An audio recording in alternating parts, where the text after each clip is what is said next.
Greetings, I am Pillar Nexus, the Ancient Gladiator, today with more EVE Online, because I need to do stuff anyway, and why not stream it? Alright.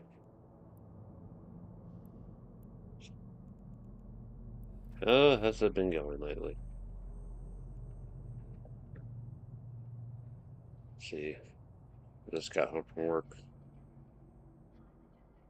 a while ago, took a nice nap, and woke up, felt like, okay, I'm gonna get some to eat, I'm gonna stream, so here I am. Checking on some stuff.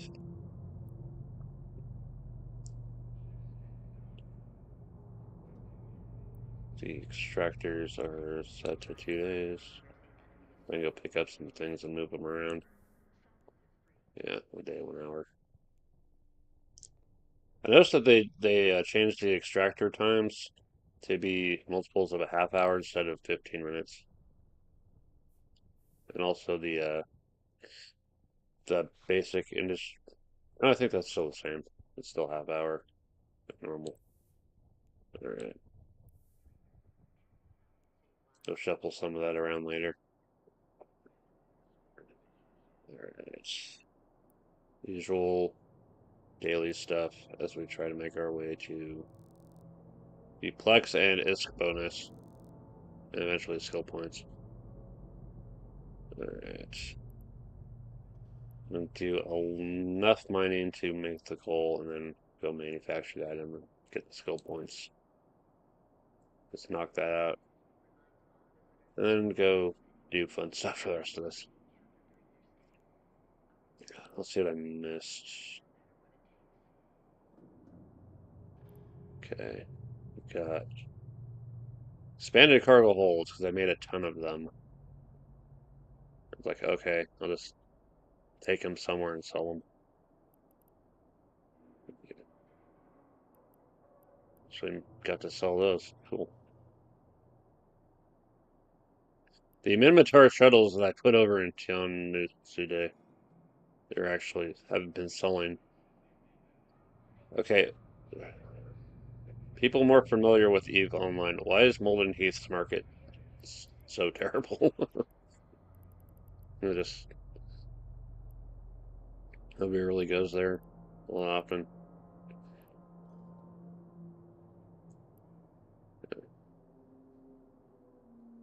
That's probably the last thing I took care of last night. Right.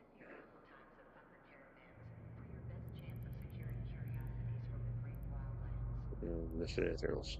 No. No messages about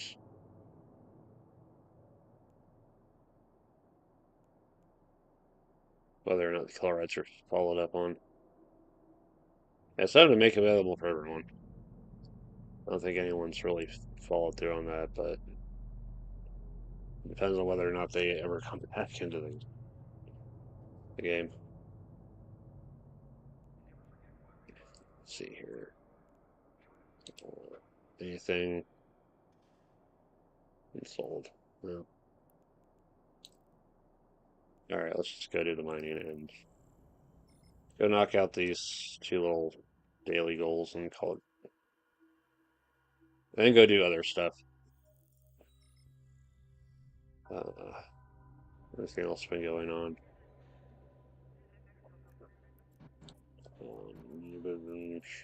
That one.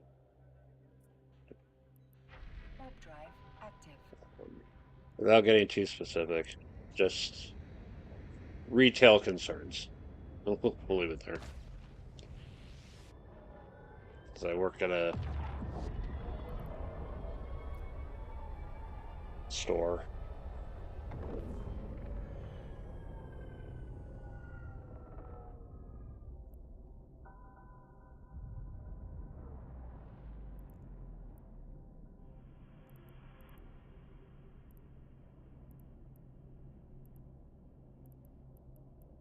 They need score die is the problem. Alright. And move that down.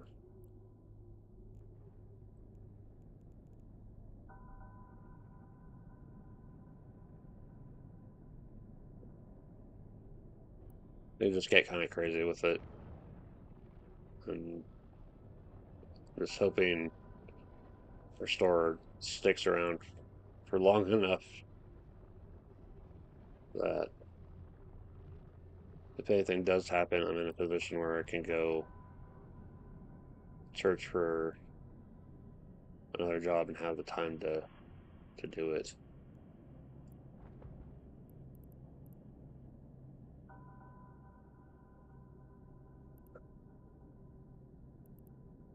Let's see here, where's the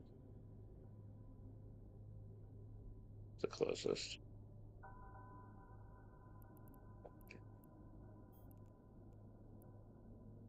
Get as close as possible.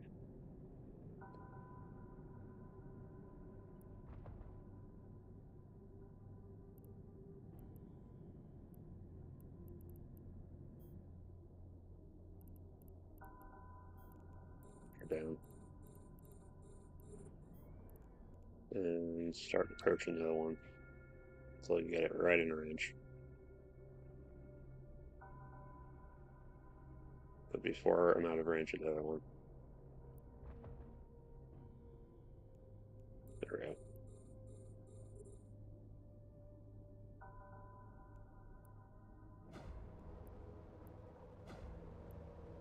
Cool. And keep an eye open for anyone else. Alright.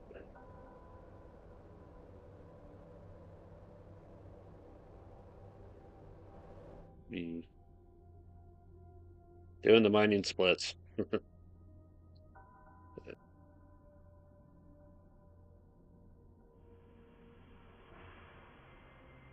Can't help but look at the situation where it's like, I'm hoping this doesn't end up this way. It ended up for the other place I worked. I'm nearly gone now.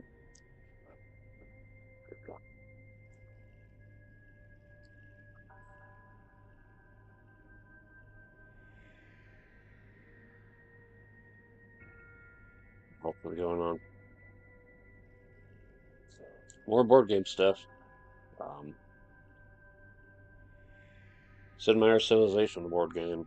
Got to do the video and the short for that, and the short's been doing pretty well. The video's been doing alright too.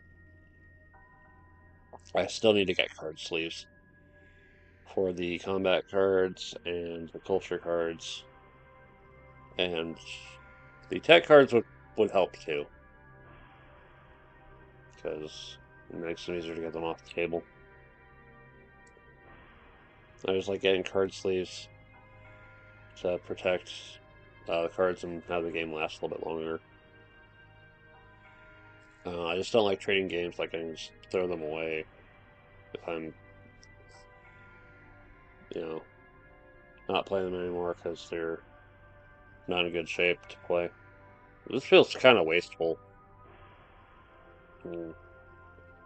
Unless there's like certain games that are out there that are like intended to be thrown away or whatever after playing. And it's like, why does it, why does the design have to be so deliberately wasteful like that? You know,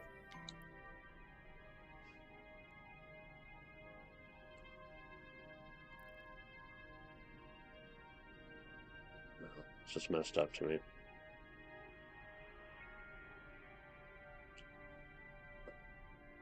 Yeah. I won't be able to get the expansions for that game because, uh, okay, so the base game is not too difficult to acquire sometimes. They produce the hell out of it. The expansions, however, uh, got much shorter runs, of course. So, between Fame and Fortune and Wisdom and Warfare, I think um, Fame and Fortune might be a little bit easier to acquire, but I kind of want both. I noticed that this specific version of the game is the revised 2.0 approach or version, where they took some of the stuff that was featured in um, those expansions and added it to that game, to the base game. Mainly stuff that corrects certain technologies or culture cards or something, or wonders. Try to remember which wonder was the one that got massively overhauled. I want to say Anchor Watt. I'm not entirely sure.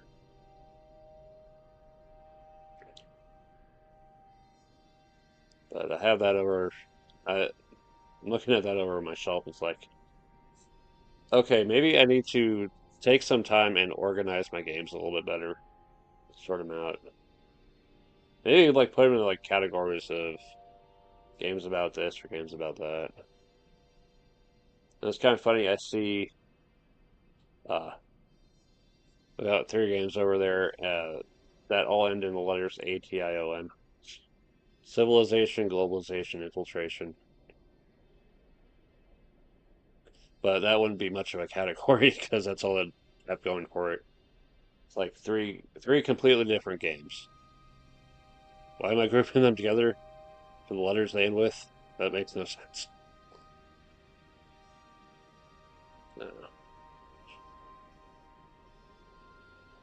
I mean, two of them are by Fantasy Flight, two of them are kind of cyberpunky, and two of them involve economics. Uh, so make that what you will. But I think at first I was trying to just sort them out by box size because certain boxes will fit better in my little cabinet over the instead of the shelf I'm using.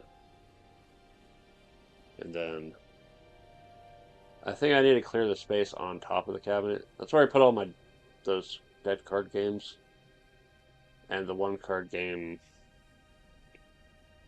that's just a party game of sorts. That might be weighing a little bit too heavily on the cabinet. It's making it harder to shut the thing. It's one of those cabinets I could lock too, but no one. I think if anyone ever got into this house, they're not coming for the board games.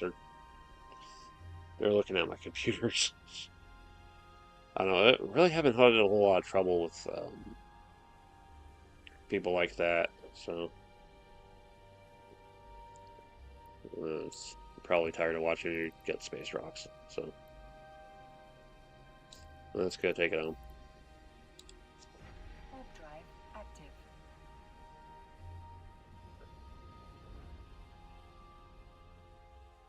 Yeah, I think the only problems we've really had, like death-wise, have been kind of um, internal from visiting friends, mostly from my sister's side of things.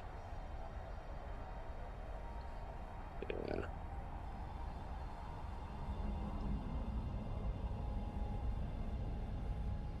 I'm still wondering who the hell stole my freaking Game Boy way back when.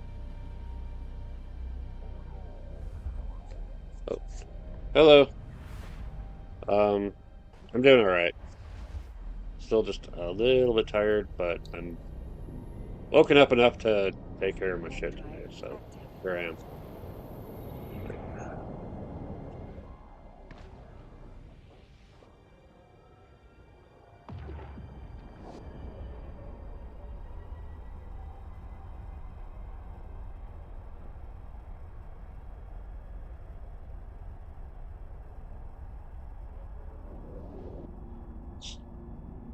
Woke up and was like, okay, I want to stream. Let's go back to you for a moment. Docking permission requested. Docking request accepted. And tomorrow I probably won't have anything going on channel wise because in the morning I work and then in the evening we've got battle tech. And I got the little ladder thing for battle tech. moving up on the lightweight ladder. And apparently my NPC opponent's going to be a Phoenix Falcon Hawk. I was looking up the stats on that one. ERPPC and a bunch of lasers, including a rear-mounted laser. What am I doing? What am I doing, Eve, today? Just knock out some daily goals, and then I don't know. See, let's fly around space. Have a nice time. All right.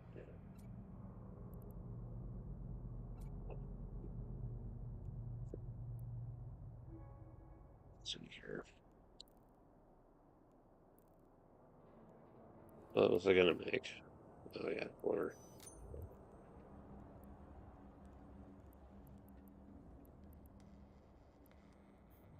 I wanted to make another one of these for sale. It's a little bit short on the pyrite.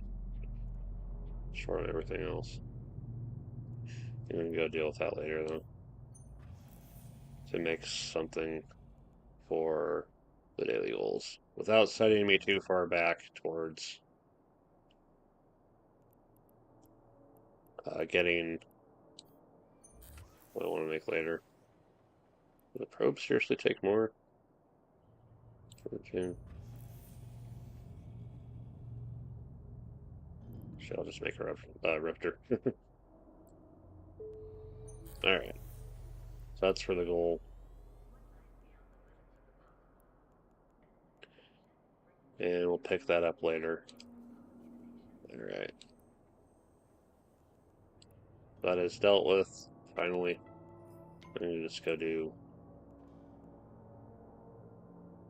That sounds like a good time. Skill points. Of course, Metallurgy 5 after doing most of my research already. Cool. 1 day left. There's my training queue of things I feel like learning. There's my priorities right there.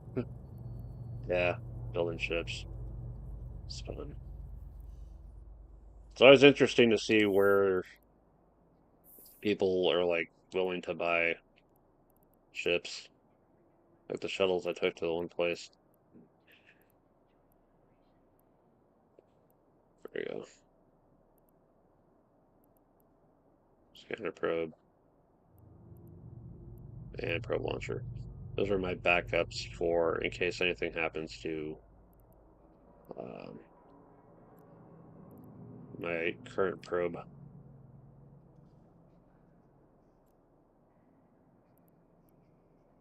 Yeah, my old probe was named Blade Runner, and that got blown up by a smart bombing some bitch, and so I named my new probe Blade Runner 2049 as a tribute. Alright. Where to now? More stuff to do goal-wise. Scanning.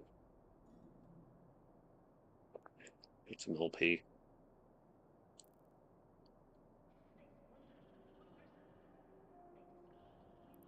Getting loyalty points. I need to build them back up just in case anything happens. I need to get more cybernetic or the implants, whatever they're. All right. So scroll all the way to the bottom. Set destination. Okay. Accept. Undock. There we go. Build everything out.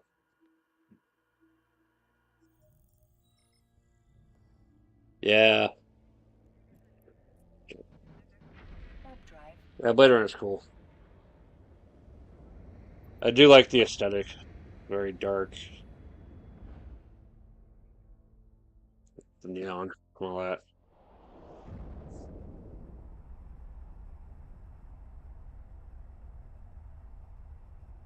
is is yeah, it's one of my favorites in terms of the whole aesthetic.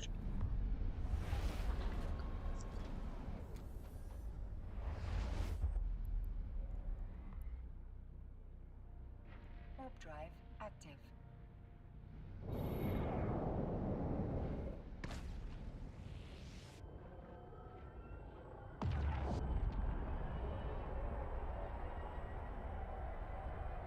I have it over my great shelf of movies. I need to might just sit down and watch it again. It's been a while, and then a whole lot of stuff I picked up recently. I've been gotten around to watching.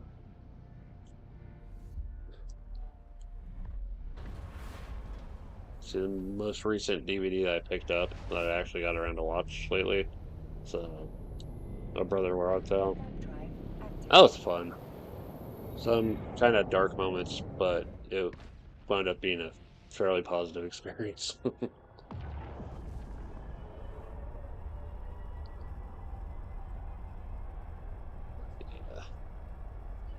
Yeah. It's amazing to set the base for the cyberpunk genre. I remember reading something about William Gibson, author of Neuromancer, like working on the book, and then uh, Blade Runner came out and it's like, oh, they totally nailed the aesthetic I was going for. They beat me to it. Warp drive active. I think keep going back and forth on whether or not they're going to do something with Neuromancer. Whether they want to do either a movie or like a mini series or something. But you know what? Neuromancer is totally fine as a book, I think. Docking permission requested. Docking request accepted. A lot of people wanting to make movies out of everything these days. Books, games, like where do people draw the line on that?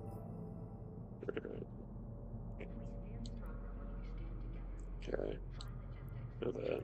Wait a minute.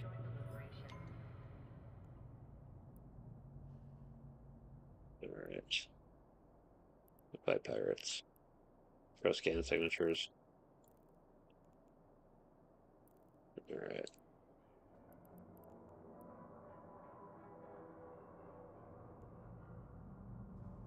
All the rewards and all the taxes on the rewards. Alright.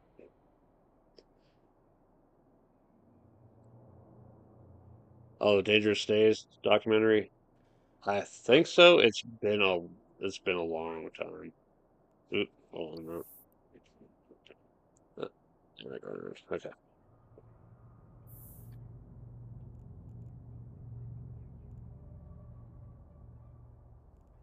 Let's see here. And set the destination. I'm going to check something along the way. Yeah, it's interesting to see what goes into like the models for the cityscape and all that.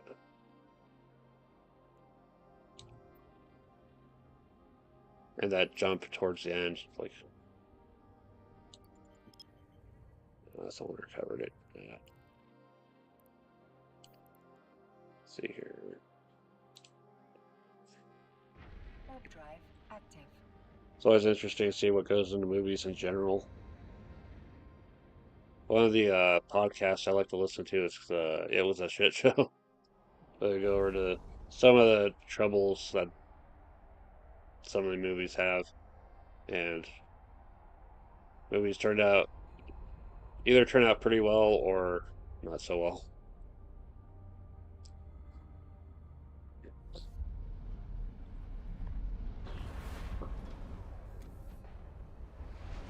I just like listening to people talk about the stuff.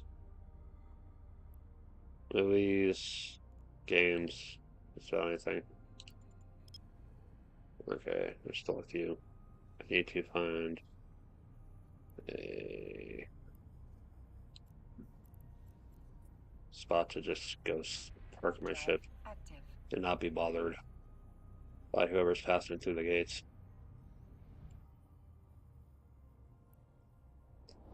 That's pretty close to where those are. Okay. Yeah, whenever I'm scanning, I like to go park at a customs office because it's like, who goes out of their way to check out a customs office outside of people who have the planetary industry? I mean, hell, I could probably even just look out of curiosity. It's like, okay, is anyone messing with the planets at all? There's usually some telltale signs of, oh, story mission. Yeah, someone is doing anything. There's the telltale signs of links and everything else. Let's see it. I was really messing with this one.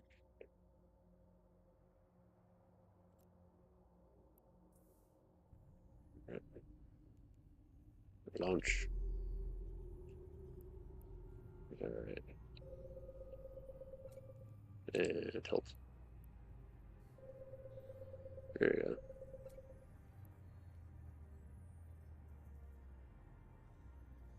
Oh, here's up,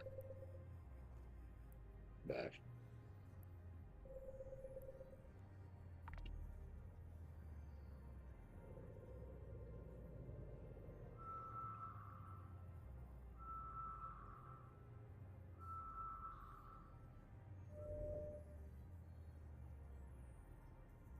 Seriously? Right. Almost happened.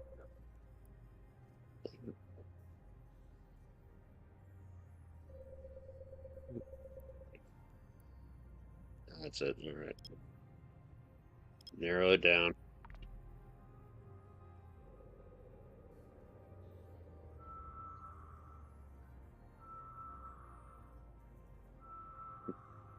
Oh, it's only 480p? That's weird.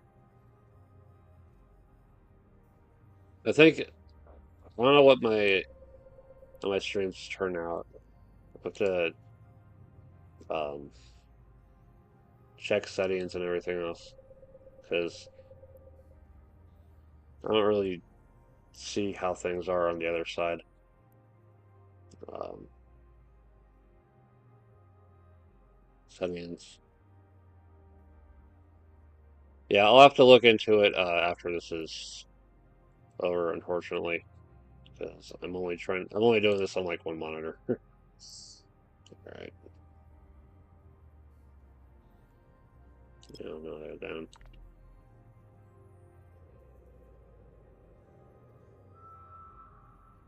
Yeah, there's still a lot of stuff I'm figuring out with the streaming thing.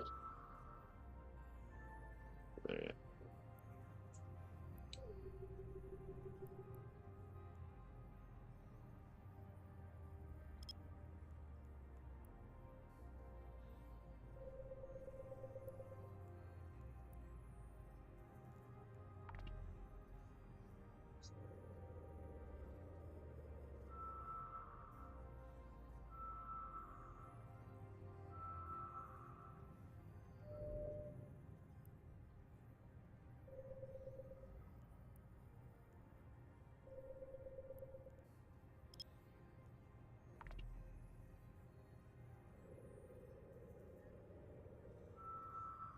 I think I'll go for the scanning um, opportunity and then we'll get to the story uh, seeing his cell phone.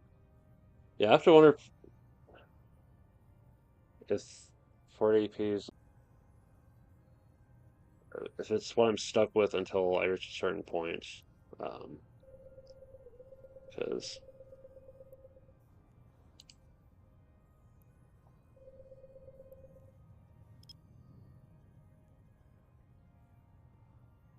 I'm gonna start the scan. I'm gonna go grab my phone.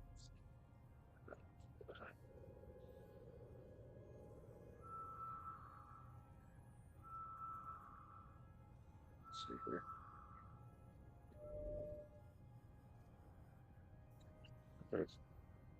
Let's check your stream on your cell phone to be sure it's all okay. Yeah, I've never really thought about that before. Let's see here.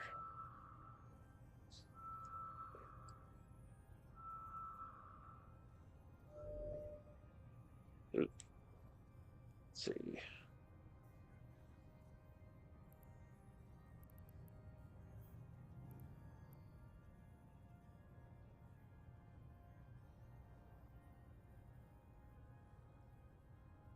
It's like way over here. Shit. Let's see.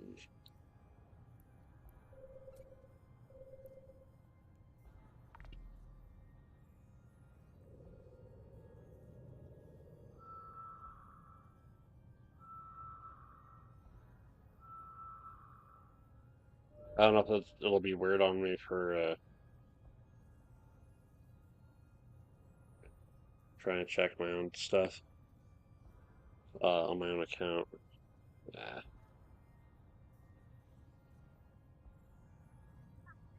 Ruby is a lot since the last time we played. Ah, I wonder what was different about it before. Let's see.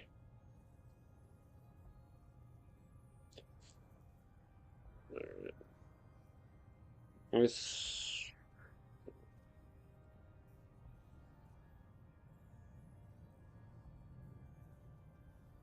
Let me see if it'll let me view my own stuff.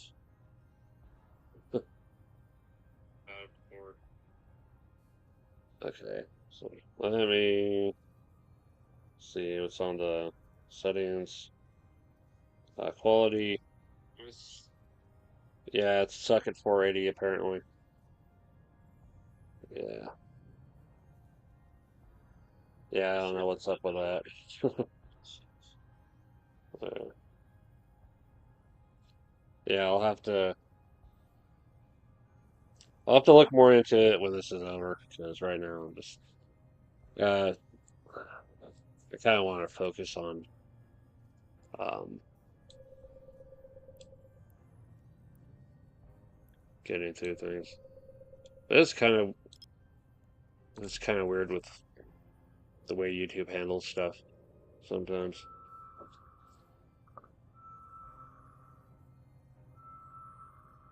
Yeah.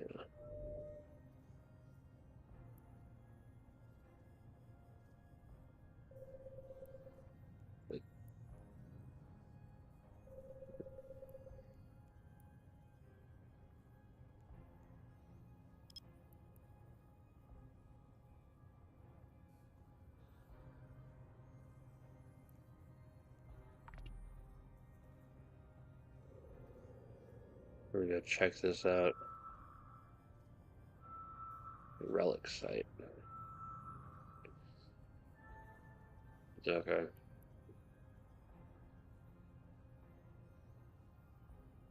It's more difficult. Oh, you need to move every probe manually? Damn. That is sounds like an absolute pain in the butt.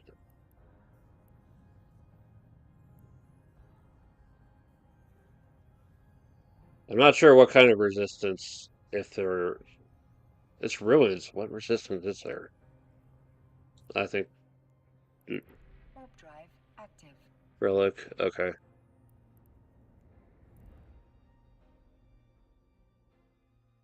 it's ruins. It shouldn't be. Oh shit. Ooh. Before I leave the sector, let's pull my freaking probes back. Cause holy crap.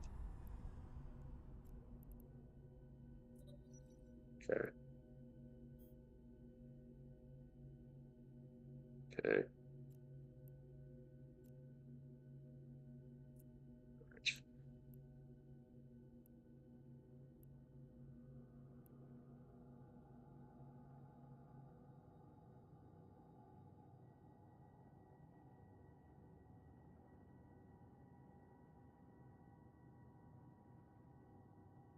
I shouldn't encounter any trouble out here, should I? I have drones just in case.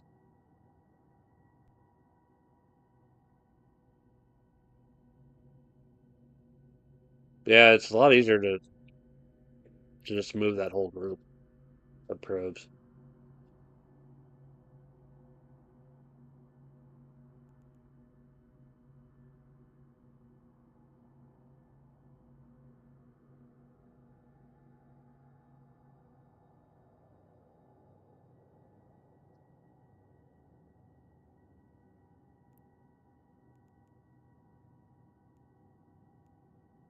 Get closer.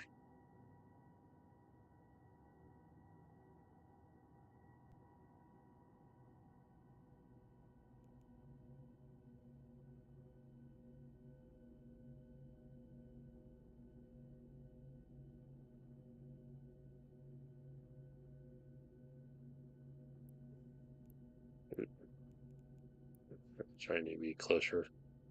The 5,000 is only for the analyzer. Alright. Relic. Analyzer.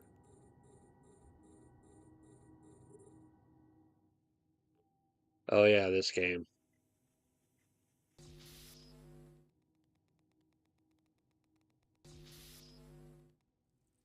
Mhm.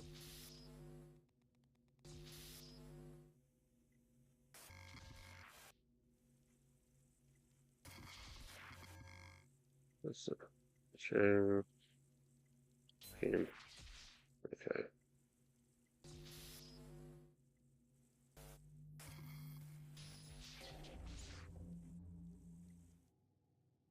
Okay. Alright.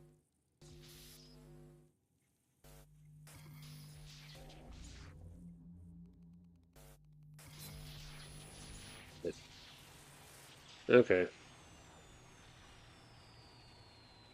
So we try again.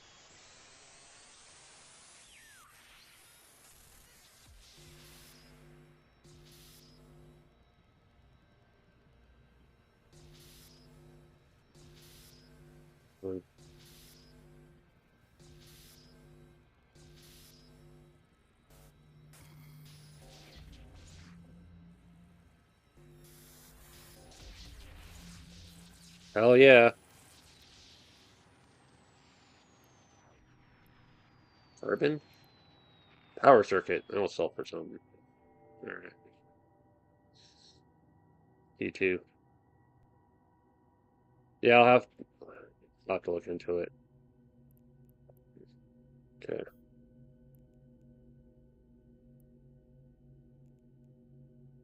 Yeah, I don't really go check out the sites. I just do the scanning and get the opportunity thing figured out and call it good. But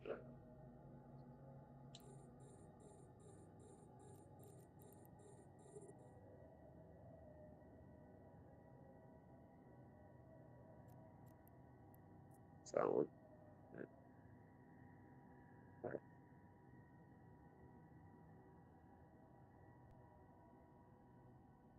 I'm just hoping I don't encounter any trouble from other players.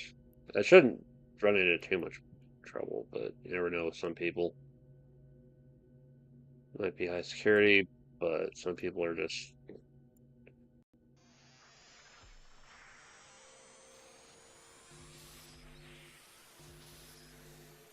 all too willing to cause trouble because they can.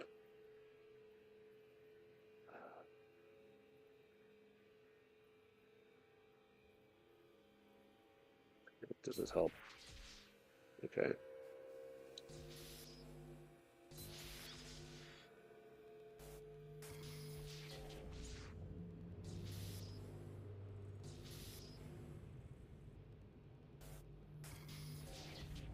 Shit. Is it telling me how far away I am or what? Oh, you can't go back.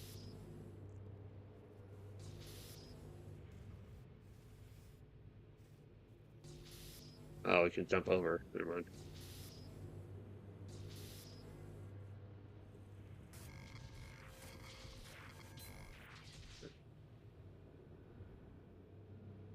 That's okay.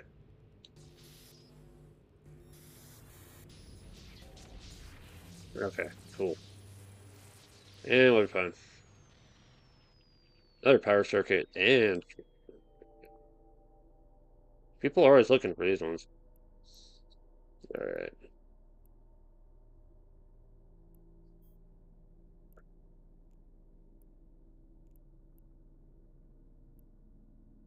It's already been hacked. Never mind. Let's see here.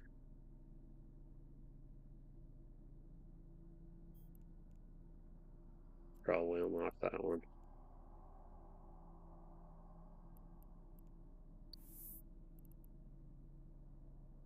Probably take care of this after.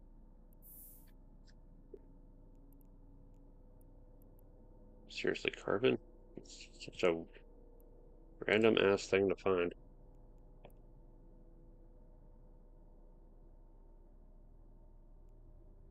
I mean, it's common, universally speaking.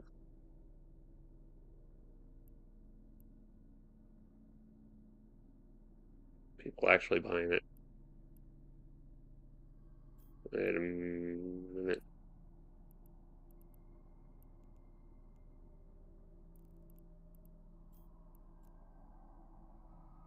Mission.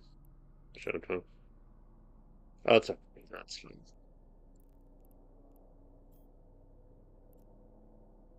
Hmm. That's a bit of a distance. Well, wait. We'll deal with it later.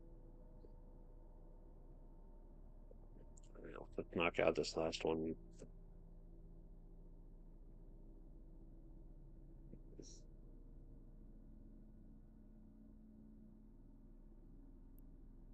And I'm surprised I haven't seen any trouble out here yet.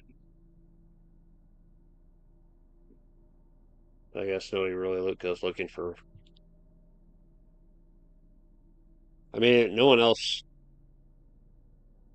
scanned it before I did, so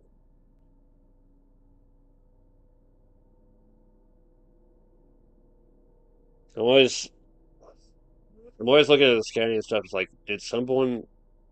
How am I gonna know someone really got here first? How do I know someone's not just waiting to see someone else um, goes in to investigate? Really.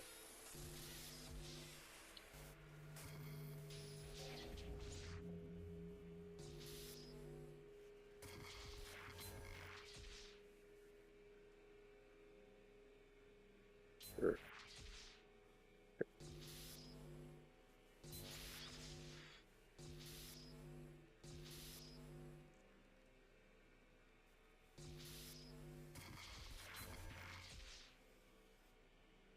So,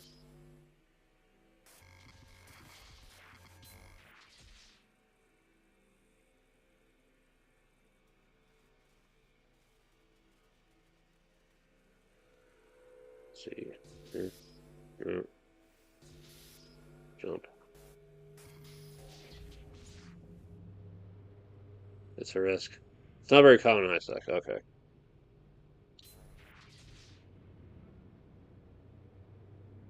Fence or corner.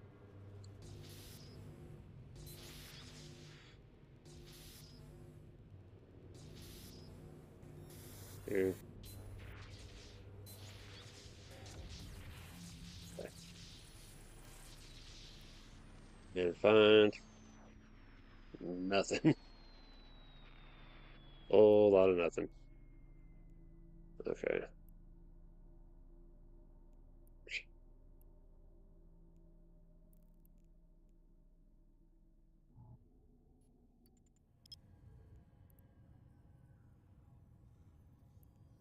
And it's cleared from the list. Okay.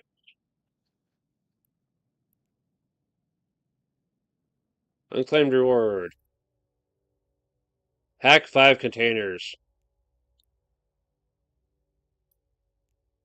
Yeah, keep. I should I should do this more often.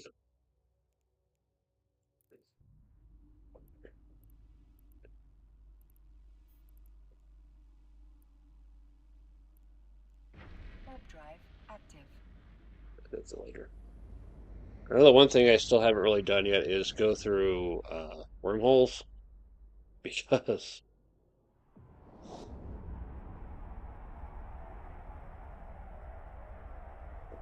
I'm not sure if I'm ready to find out what's on the other side.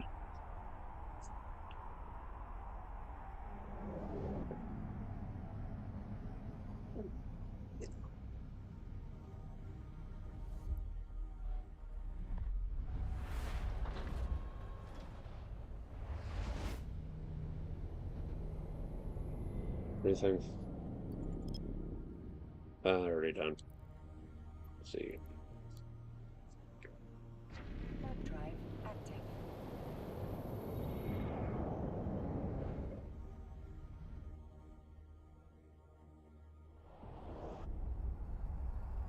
The little container hacking thing is interesting.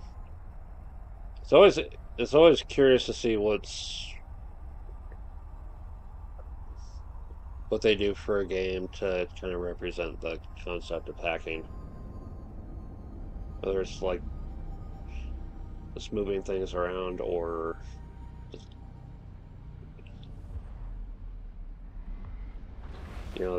clicking on little nodes and in this one.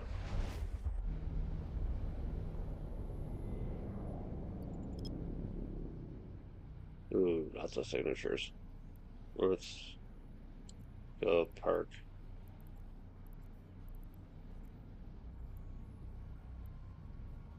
Or at the customs office. Warp drive active.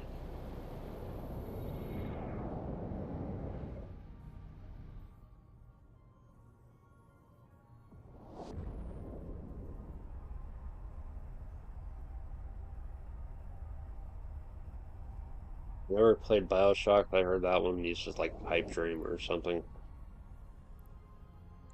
And Uplink, which tries to be as close as possible to like actual hacking. Alright. Lunch. Yeah.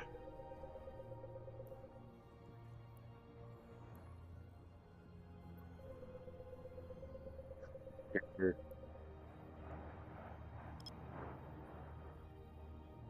A little bit better.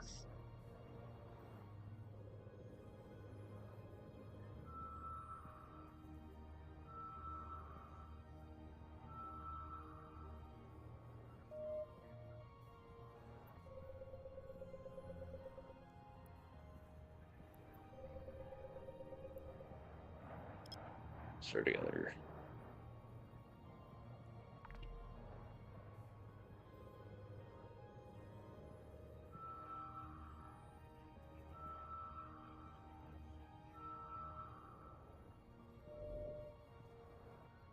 That site.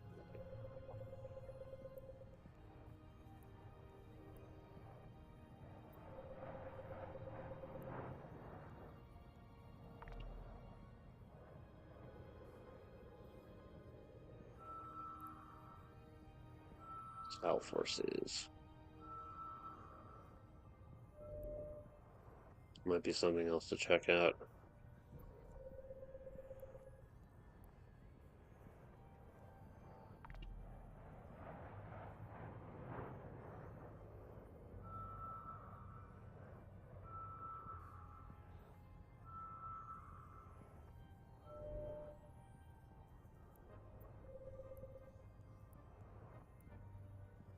Narrow it down.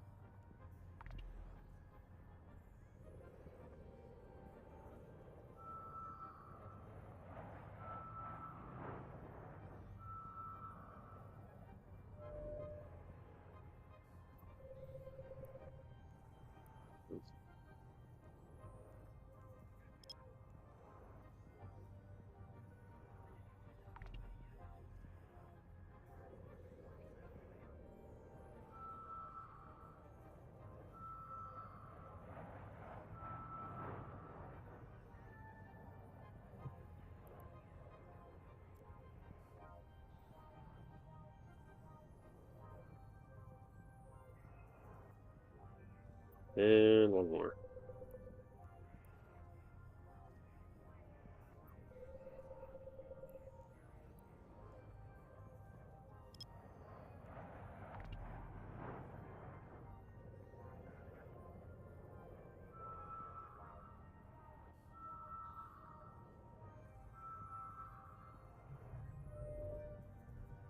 Also a combat site. Okay.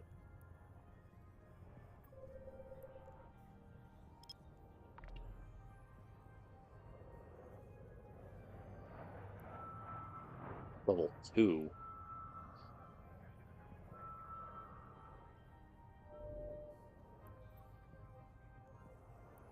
Hermits.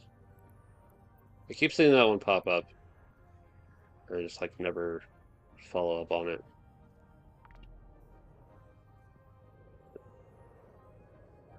Put down better.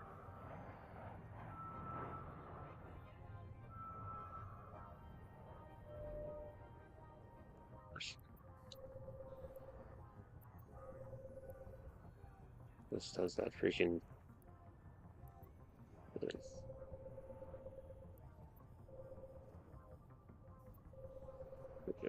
Sure. Really narrow it down.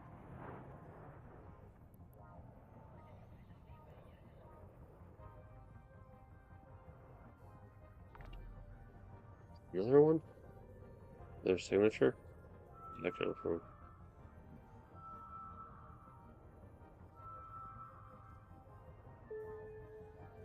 Hey, okay. Get my probes back. Reload. And we go back.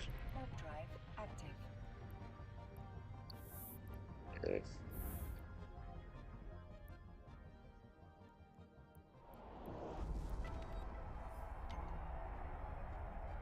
Yeah, I remember for a while when they were like only doing the 4 opportunities or like scan signatures, like, ah, crap. Fine, I'll go. Permission requested. Docking request accepted. I'll take up scanning. Screw it.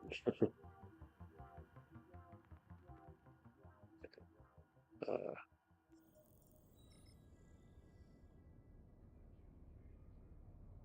another one of these. I keep getting distribution.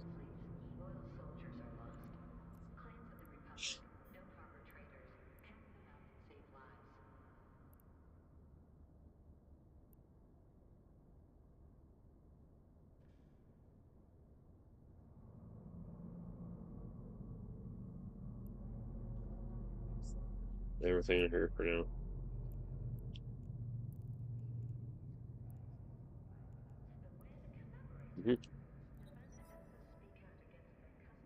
All sorts of fun stuff to get from taking on the career program.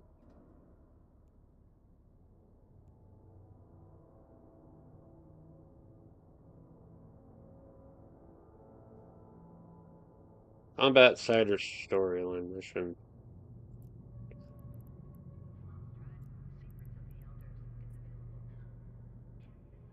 Thinking.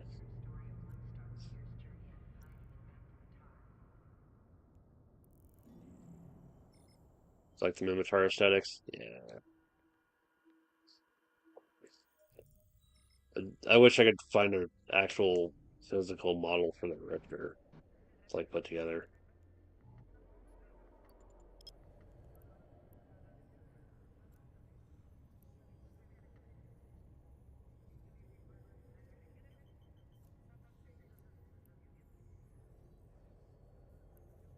We'll scout it out. Warp drive active.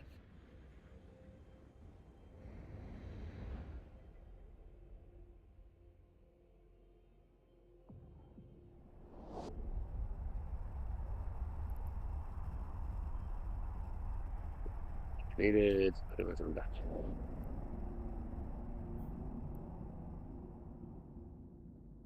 Of course, it's an acceleration gate. Pull it out.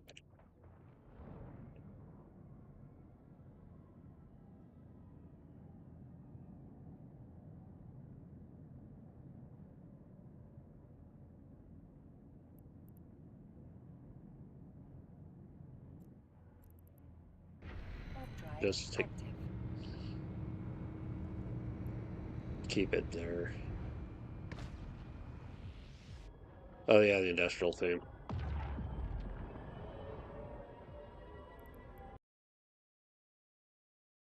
Great.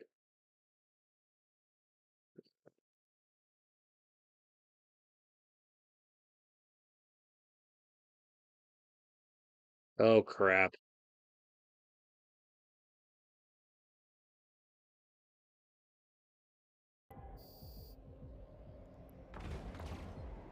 Warp drive Go on.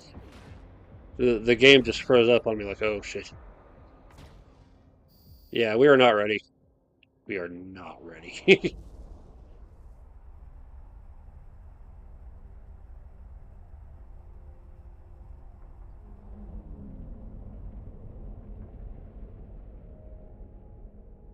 Docking permission requested.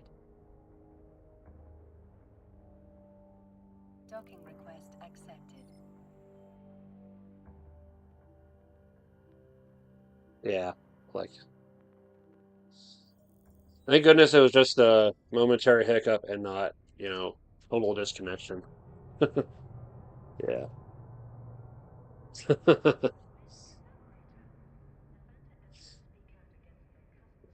Okay. Well, I guess I'll go take up that storyline mission for actually distribution to go ahead and take the big cargo ship.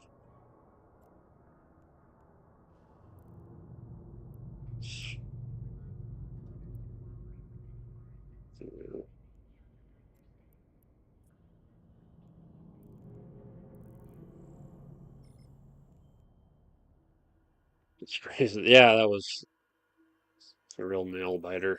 Like, ugh. Please don't let me. Please don't let my ship die this time. Warp drive active. Ships I've lost in the in my time in the game so far. One venture to a player, uh, one cruiser, my rupture, had two players working together. Um, my one of my probes to a player who was smart bombing a gate. So not only did they destroy my ship, they busted my capsule.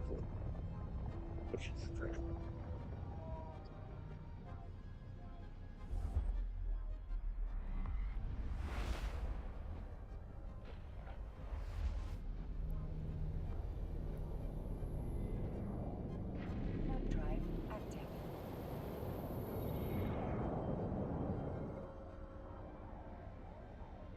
And every single time I remembered to insure them. So it's like, okay, I'm getting some money back, but the fact is, I've been greatly inconvenienced and also driven a little bit more paranoid.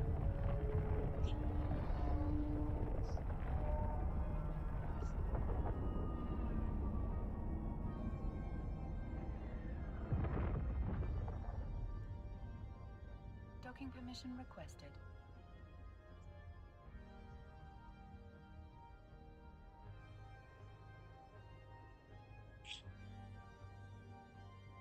For all that crap. Docking request Freaking accepted. Matthew.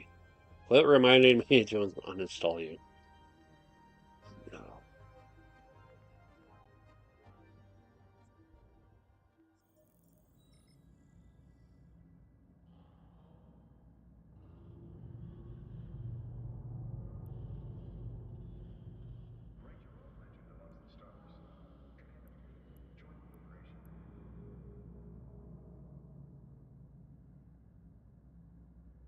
Oh, I could have done that with my probe.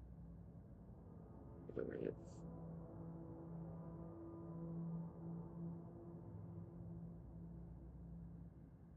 Acquire these goods.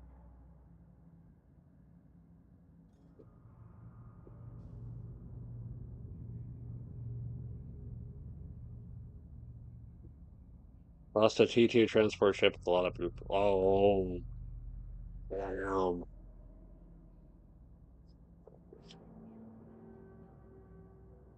blueprints are already expensive enough as is, and then put in the time for the money for the research, and they become that much more irreplaceable.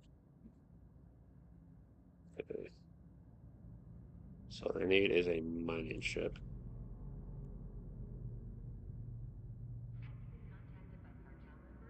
I need is to go get Scordite. Oh, damn. Big price over there. I'm wondering how bounties like work in the game. Like, do you have to go through contracts or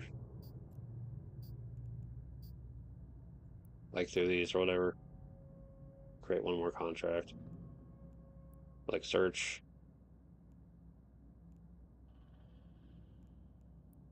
Like, how does that work?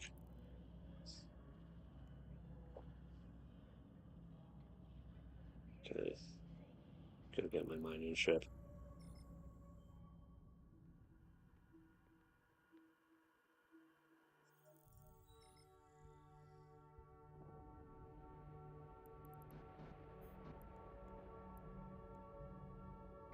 Warp drive active.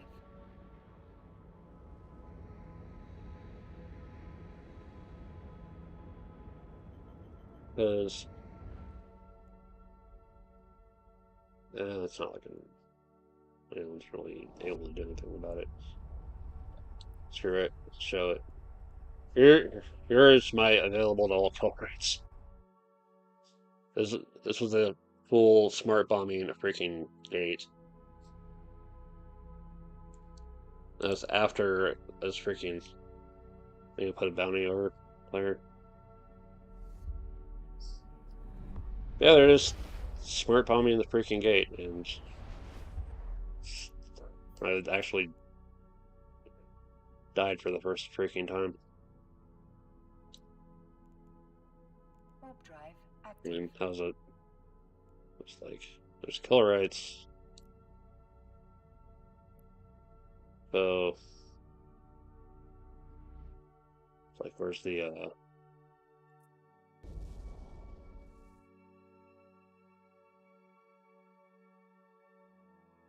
options for that? Don't see it.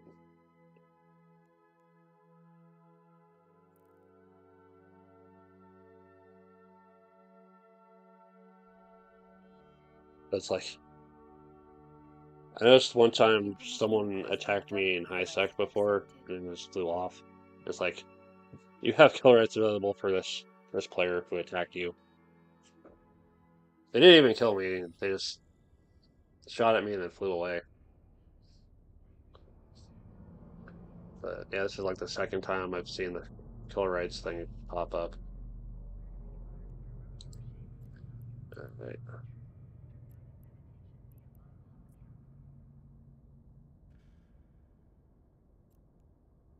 Now that the kill rights can be set to a value for players to pay you to have the kill rights open to them. But I think I set it to 0 because I didn't want. I was like, I'm never gonna get around to fighting, and it's never gonna be on fair terms. So if someone else is like open to doing it, they're free to do it.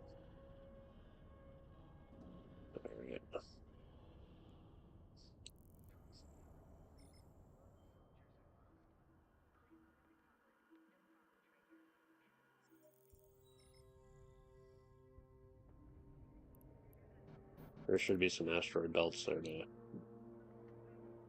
Warp drive get active.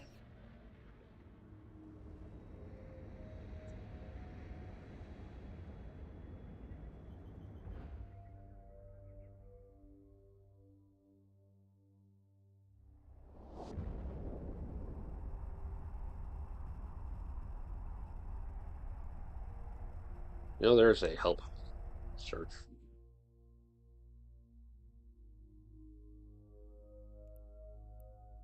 Be sure to face elements. Bounty hunter. Quality. Yeah.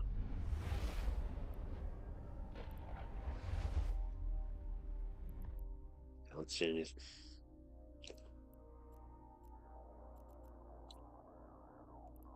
Warp drive active. Did bond. It's bonds.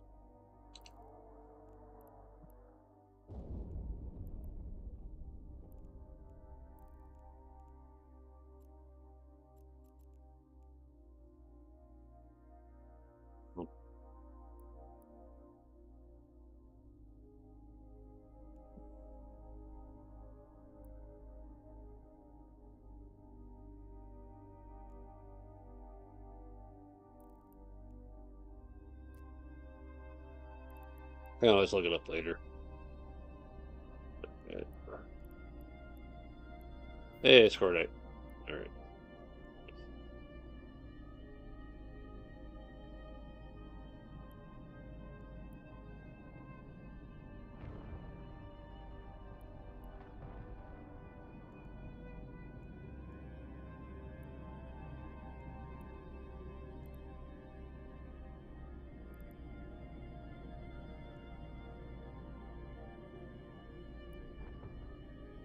Yeah, I don't mind getting involved with a fight if, uh, it's an actual, like, war that's been declared and all that. But people that are just causing trouble for the sake of causing trouble, that's not so much fun. But it's a risk I'm fully aware of in this game. I made my peace with that risk.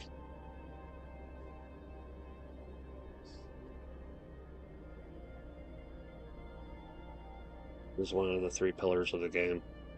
Time, money, risk.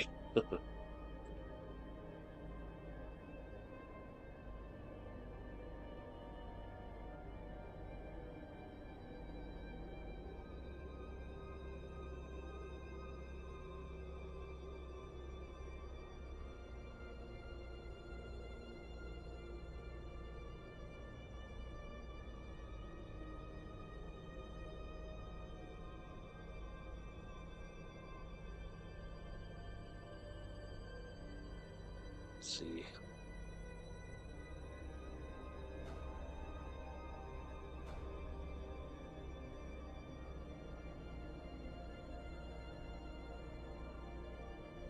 I think it only won 1,500 units. I'm going to let it cycle one more time, and then like take the extra home and turn that into what I need for my own projects.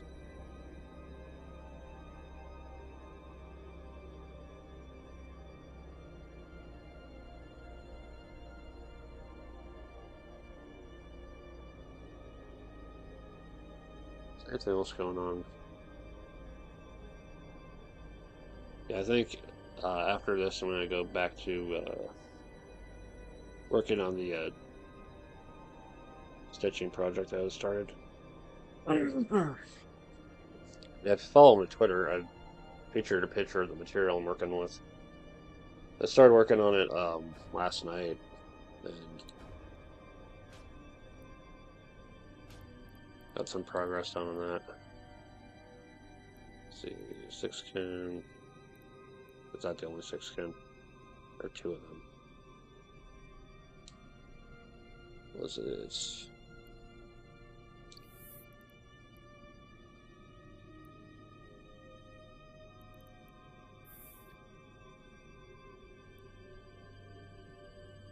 No, 7. There we go. Warp drive active. We're working on that project.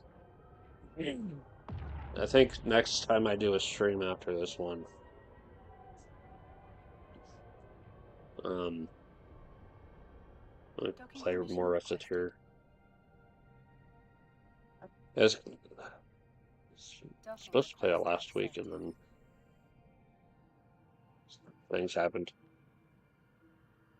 I'm considering doing a crafts video with for a bounty office in a station.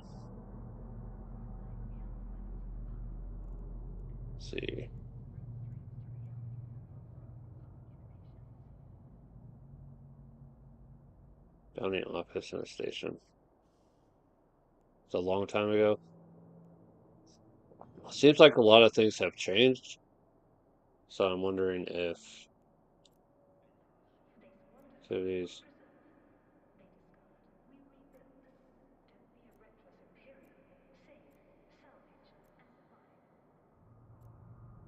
Social utilities.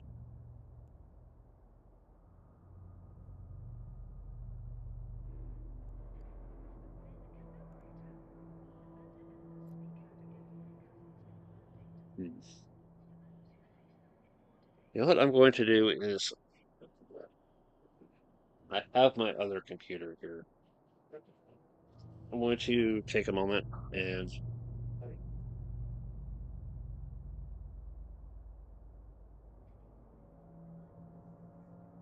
because usually the ones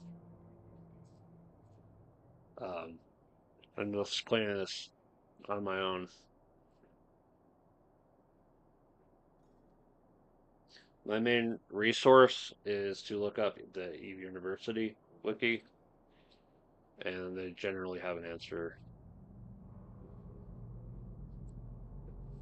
So,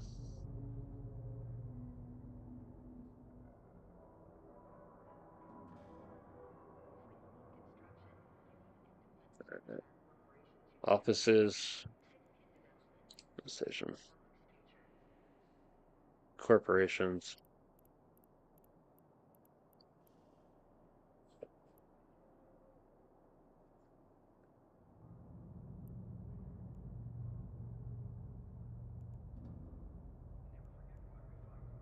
Here's no.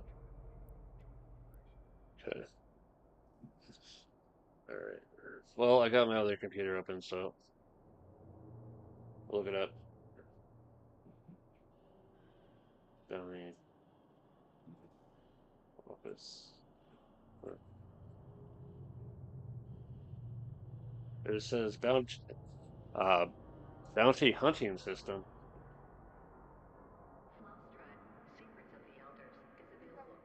Let's see.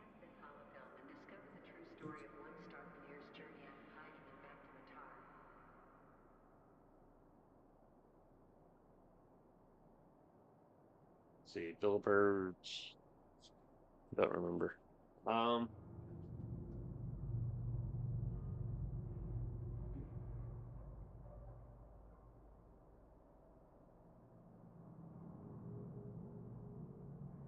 Neocom activities. It would have been here under activities, apparently.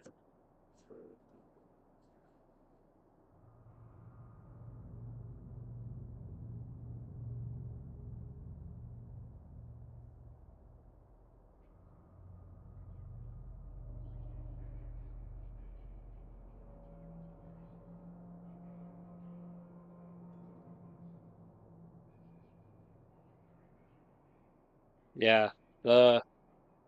The Eve University wiki page says this article is deprecated and no longer in use. There's no replacement information available. So I'm guessing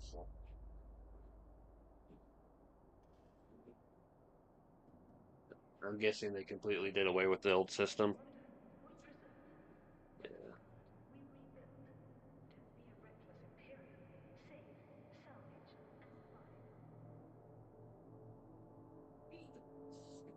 Hold on.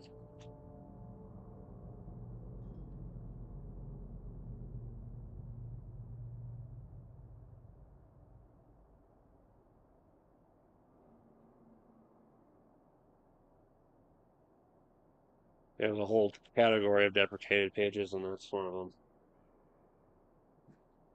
Oh well.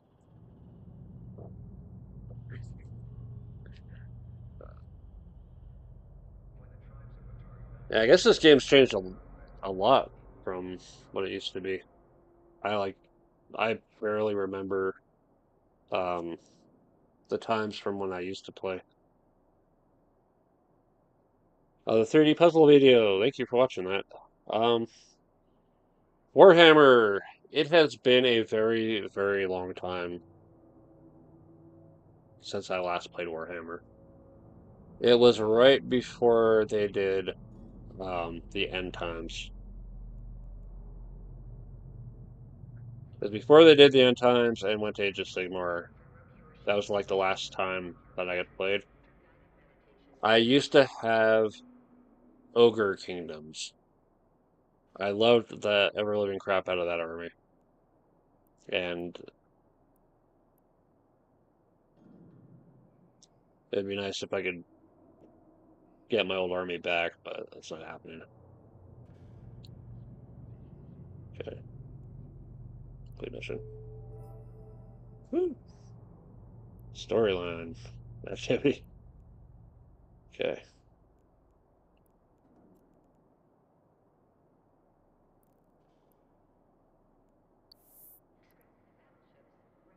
Standings. Yeah, I used to play with my Ogre Kingdoms, and we had a group um, that would just meet like during the day and play at the game store. But then they went to Age of Sigmar, and I think that was around the time everybody started kind of dropping out. I noticed they're oh, almost there. They went to Warhammer: The Old World. They brought back um, the old style of game, and if I were in a financial position to do it, I would love to get back into that game. Both, I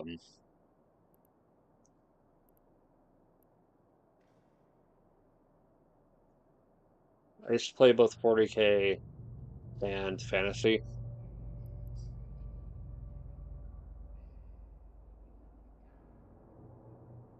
They're both fun games.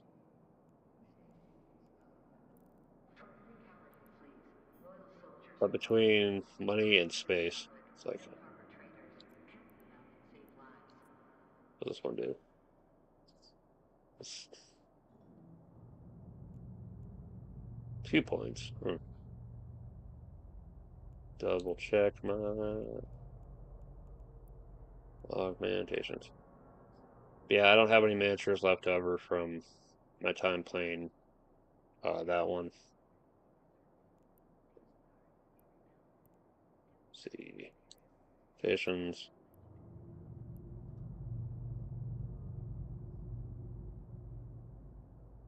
Wait.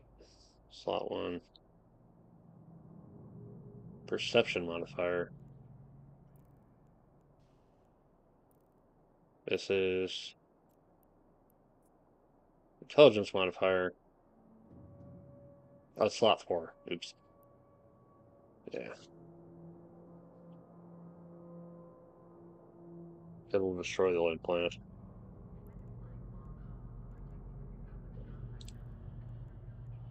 It's how necessary is it for what I'm doing? Currently on intelligence stuff right now.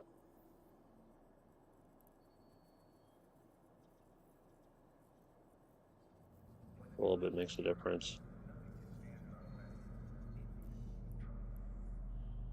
But it's also worth money. Not worth a whole lot of money. Let me double check the other market. Here, go on the ship for now.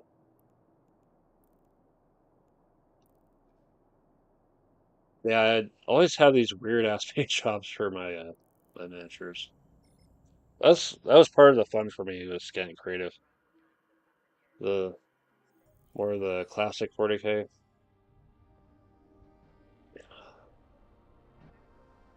Necromunda, the good old Hive City fighting fun.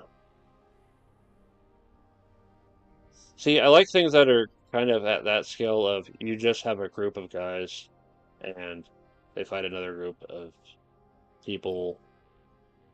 Warp drive active. Storyline mission, yeah.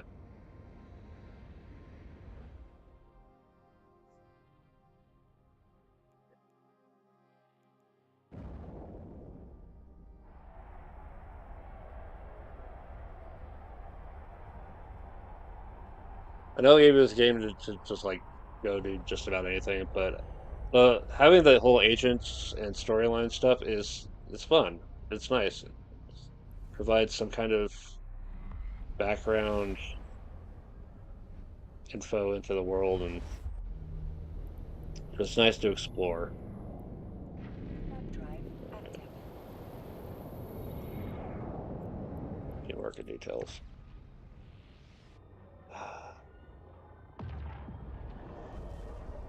It's only worth $1 million. Yeah, I'll shove it in my head.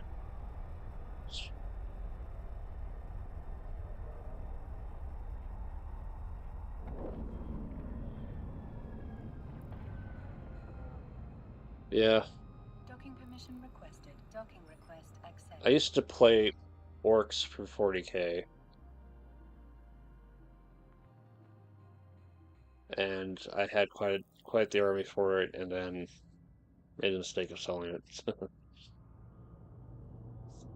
I was always I was always experimenting with different armies, just to see if, you know, what I found fun or challenging.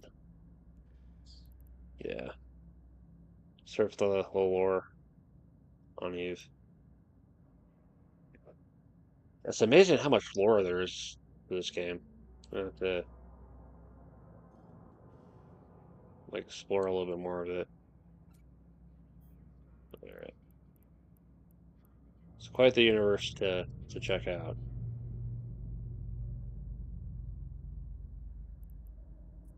So, for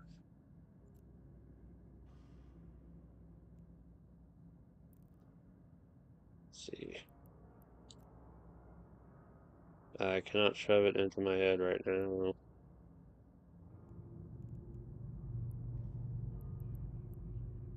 Limited. That was only one. Unplug. Um, Move it. That opens up.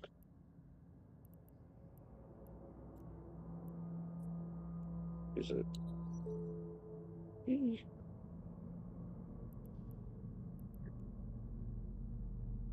Okay.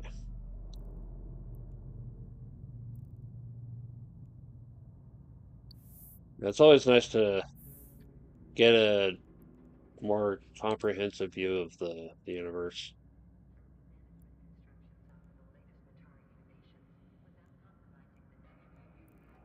through all the little bits of story that come through. And then like take that info and imagine imagine your own stories. All right. Anything else I wanna oh, there to clear that. Opportunities. Go fight.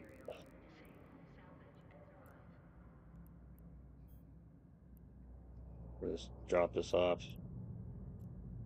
And let's go have fun.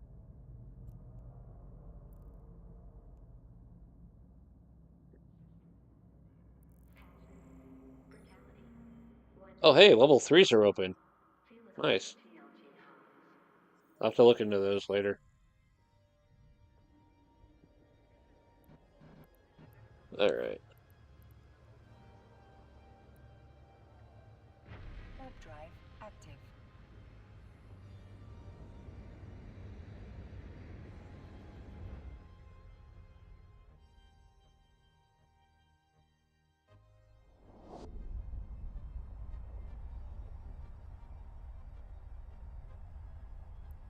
Yeah, I think back on World of Warcraft, and it's like, okay, the game has the advantage of a series of games behind it to pull, its lore. But then look at even it's like they had to build this up. They had to build this from the ground up. That's pretty impressive.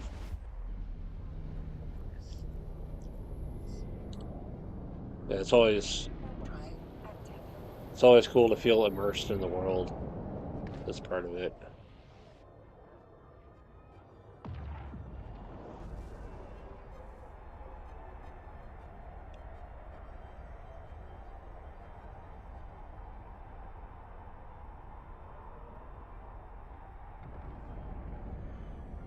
many people leave their stuff behind?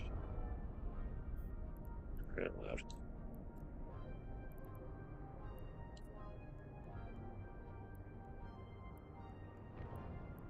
You ready?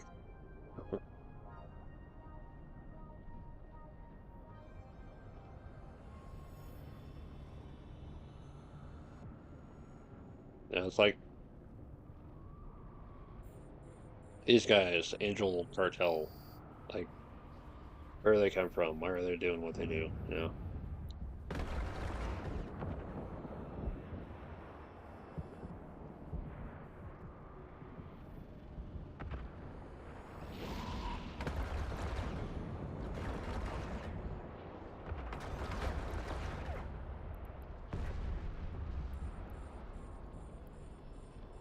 Pretty missile.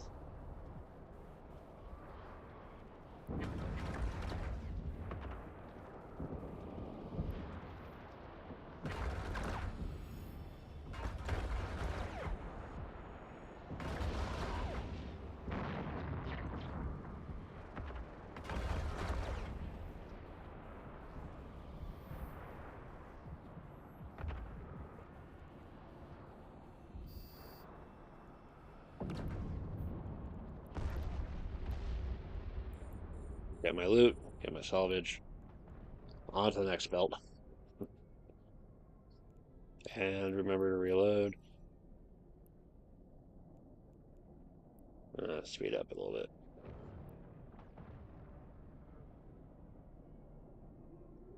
I still have yet to ever find another one of these siege cannons.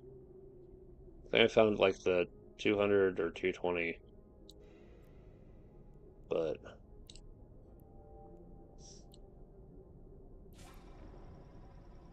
the old cinematic intro of the first Eve was pretty cool. Basic lore was there and good concept art. Still on YouTube. I will have to check that out. I will check it out.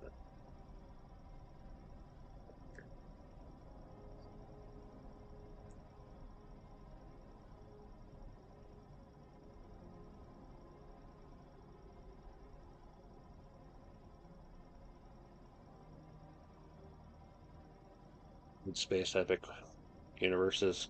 It's fun.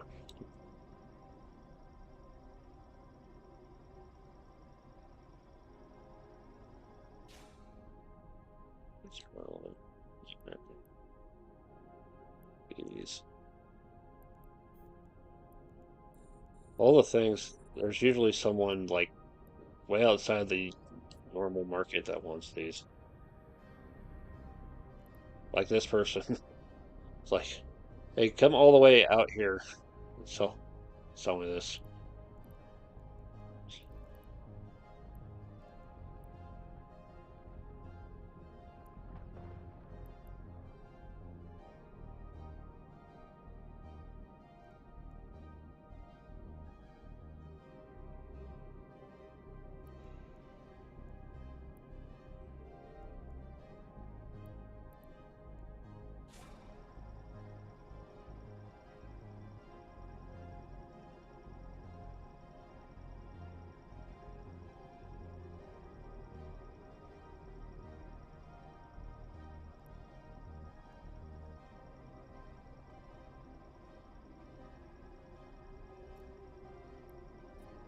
There.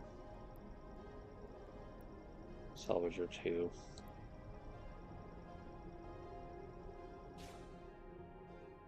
Level 3 missions for limit. Yeah, pretty good and well put battleship. Ah.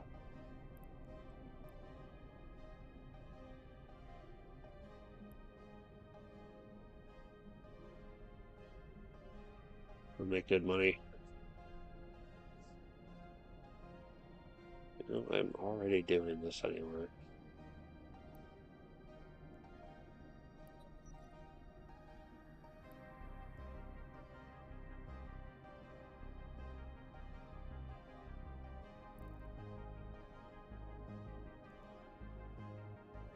I will mess with my skill queue when I get to a safe location. Alright. Next belt.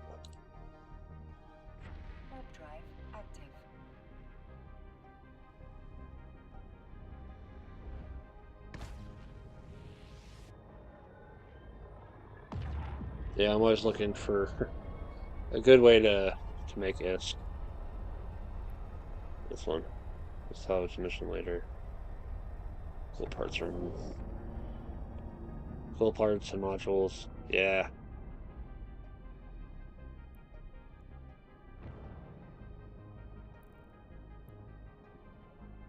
That's cute. People just leave these containers out here, and I'm curious.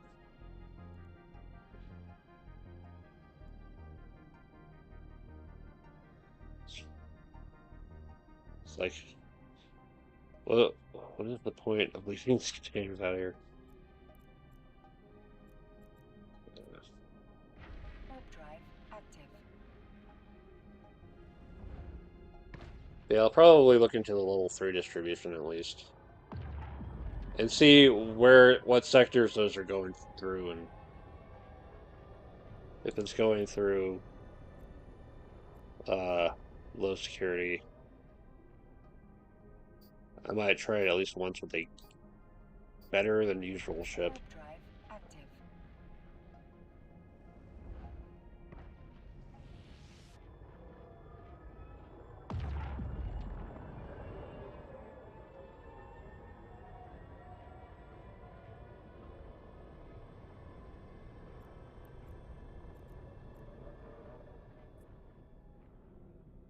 Warp drive active.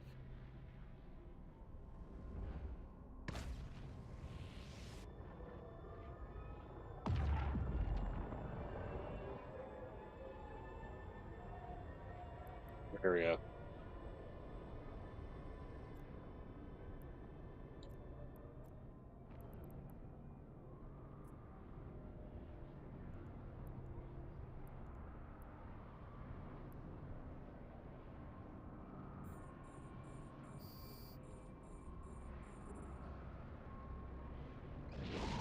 For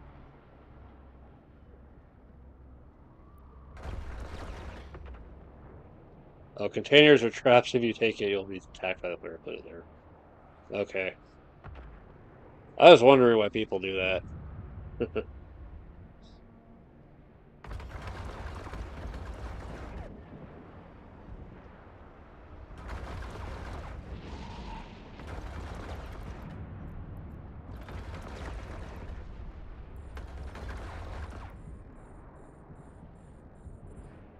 Missile.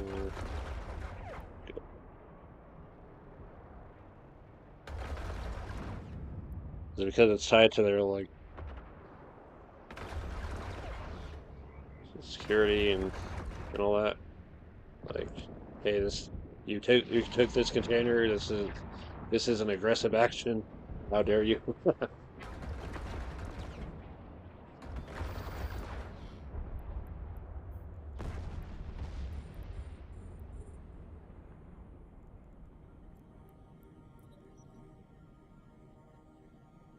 Seems like there's a lot of ways to catch people off guard and trick them into doing something dumb. This game.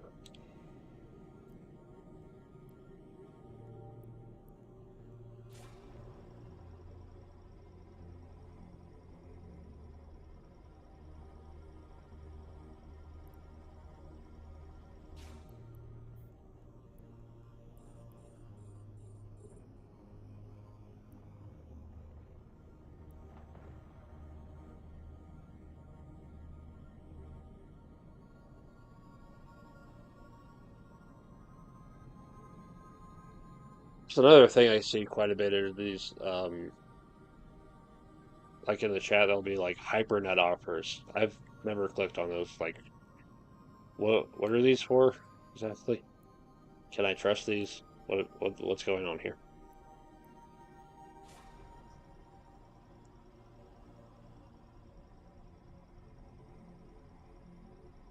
They're always in like the major market areas. That's why I just switch my channel over to Corp for Gina. Take container, make an aggression. They'll have the right. Yeah, that figures.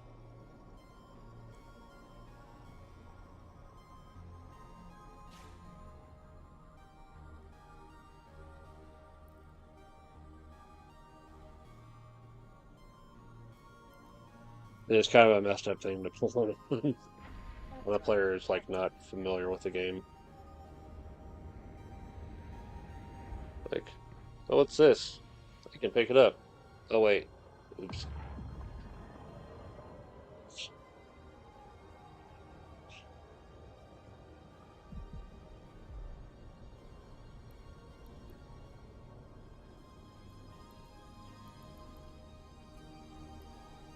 There's another thing that's kind of interesting is like there'll be factions that have their own mining vessels out here, just minding their own business mostly. Only thing you can do is scan it, but no more. But yeah.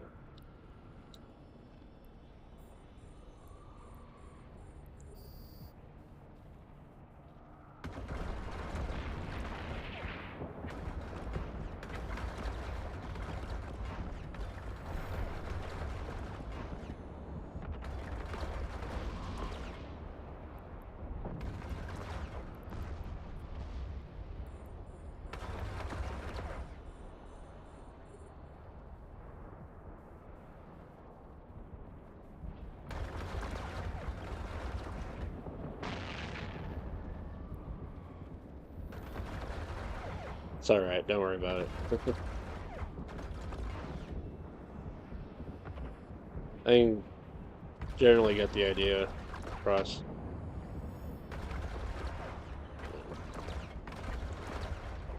Sometimes even it, English is my native language, and even I struggle with it sometimes, just because I don't really speak to people all that much.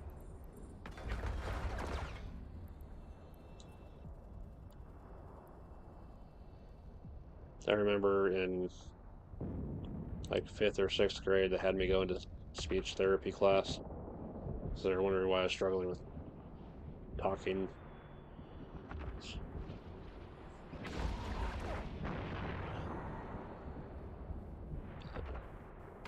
The important thing is, just keep on trying.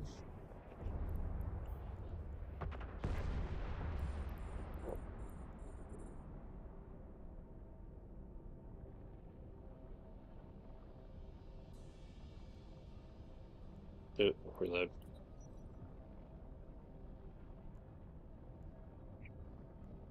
Believe we worked. Oh, review for work. I realized.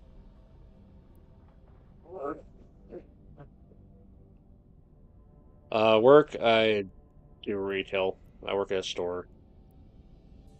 I help with uh, getting freight off a truck, then getting the freight to the shelves, make the shelves look nice, make sure the prices are right for the shelf, for the individual items. I help with cleaning up the store, sweeping. Occasionally, I have to mop some spots. Um, Customer service, helping people find things, take things out to their vehicles after they bought them. Getting shopping carts from outside. It's a couple steps up from my job before it, which was a store, but I only had to like straighten shelves and help with carts and customers. Actually, having to come in early in the morning and to get the freight off the trucks. That was a new experience.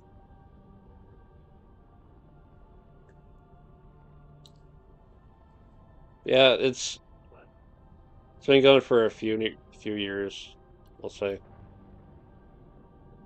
for this time around.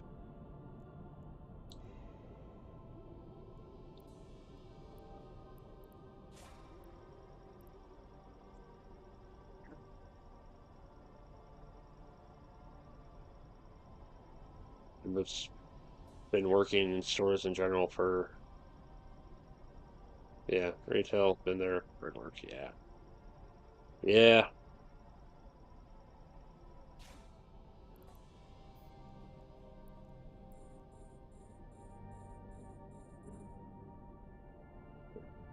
my first job was at a convenience store. I lasted a year. And I got to do my dream job of GameStop for all the like at 2 months, and it didn't work out at all. And then I had my great big job at Kmart for almost 10 years. Left that to work with my dad, which was a huge mistake. Came back, got my old job back at Kmart for another 4 years, and then they closed. And I've been at my recent retail job for over 4 years now. So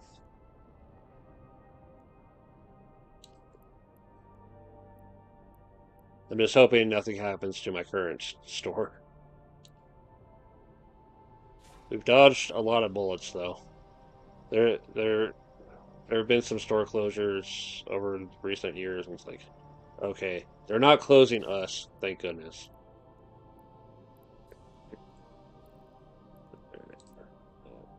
Seven.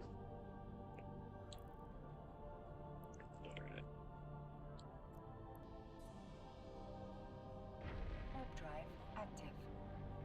I remember for a while there was just this period of, okay, we're closing this many more stores for Kmart, then we're closing this many more stores for Kmart and Sears because of the merger. I remember the year they closed our store. Earlier in the year, they had just closed Sears, and then like they closed Sears, but not us. So I wonder how much time we have left. And it turned out to not be much because in August, got the news. The store would be done in December.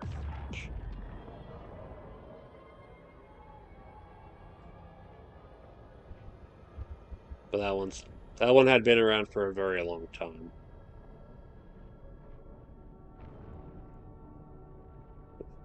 If you ever visit the city, they still have up the little Kmart logo on the building. Warp drive Yeah, active. all over the world right now, especially after the pandemic.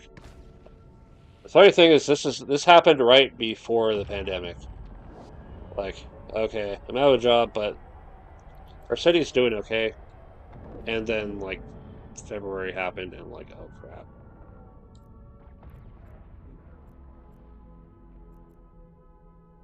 it's all over. Yeah, it was like massively unexpected. Active. But being able to actually find um, a job even in 2020, I felt pretty lucky. It helped that um, one of the people who used to work at Kmart was kind of a spokesperson for me because they knew that I do pretty well, and I've been proving to be as reliable as possible. Taking care of the responsibilities and actually giving a damn about getting things done well. Drive active.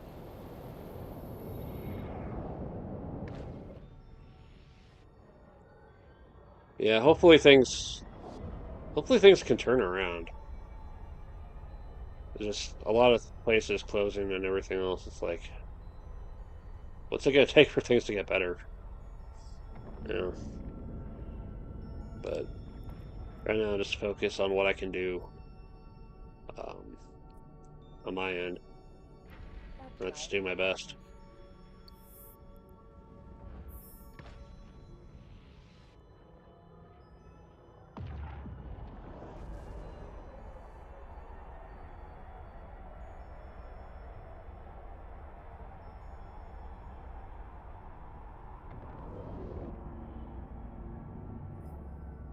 Trouble. That's the bounties. Yep, that's all the bounties. 7 ships so far. There are 18 to go for the daily goal. Warp drive active.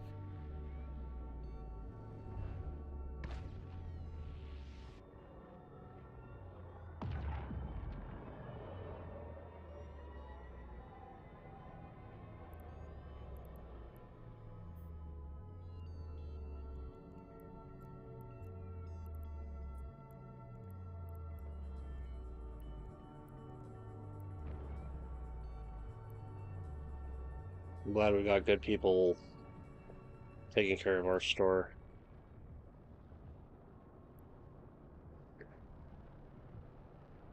Keeping it open.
I work.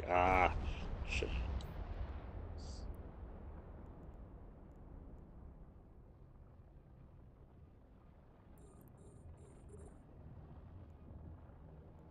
Yeah, all the luck in the world to you on finding employment again, or something to pay the bills.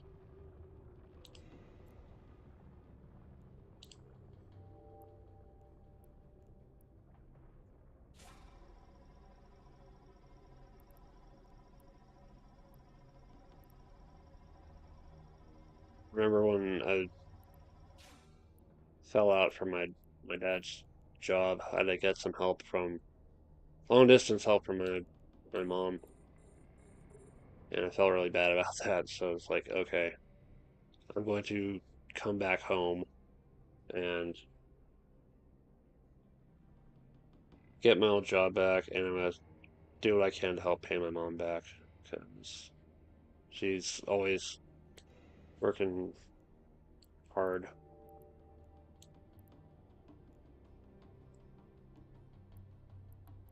I want to help her out the best I can.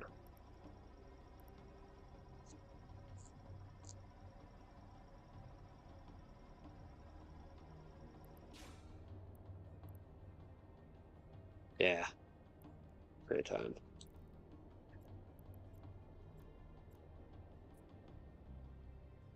Warp drive active.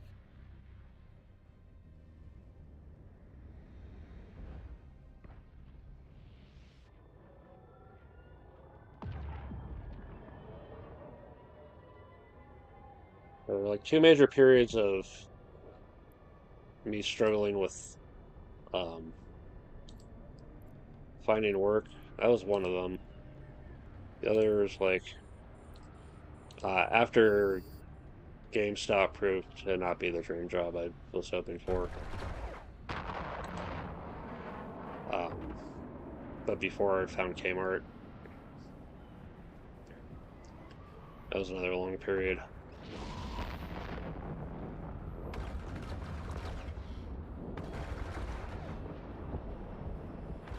I tried a bunch of places. I even tried Lowe's, and it's funny because I called Lowe's and was like, "Is there another interview or no?" It's like, "No." So I ended up calling Kmart. It's like, "We were just about to call you." It felt like it was a pretty lucky moment.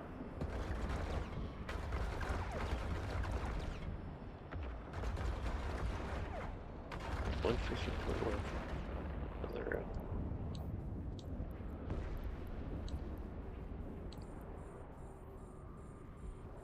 These missiles are just ow. There we go.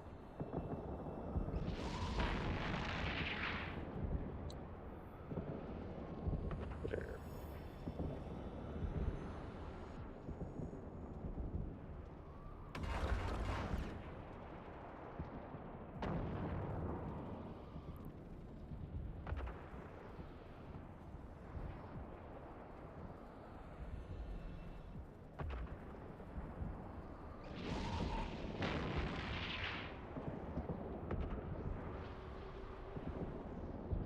This October will make 20 years since I first got a job anywhere. So quite the journey to think about just how many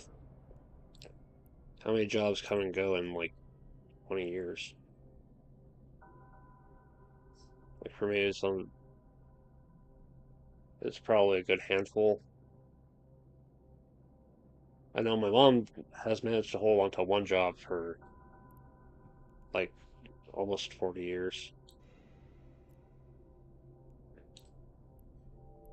Yay, reload. I'm always curious about, what kind of journeys people take in their own careers. Work, education, where they end up living, how things go with that. It's always fun to always just interesting to learn more about people's life experiences. The lessons learned the hard way. Oop, connection. Oh, there it is. Lessons learned the hard way, friendships made, all that.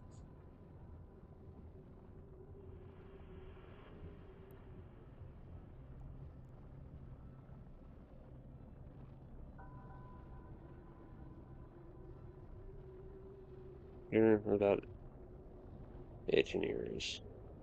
Yeah, time just flies on by like the wind. Kind of windy today, too.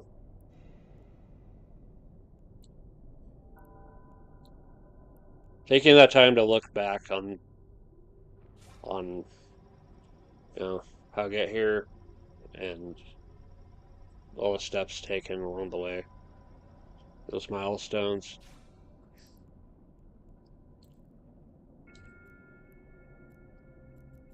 Just provide a Warp drive active. more comprehensive view of just how life goes sometimes.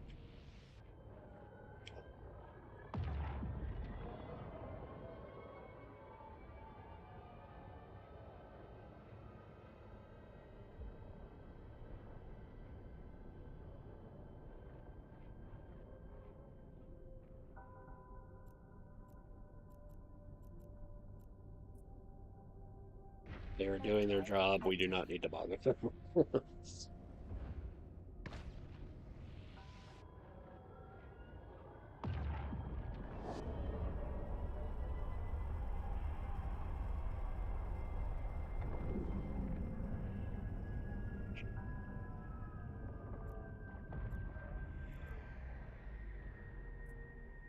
Storm.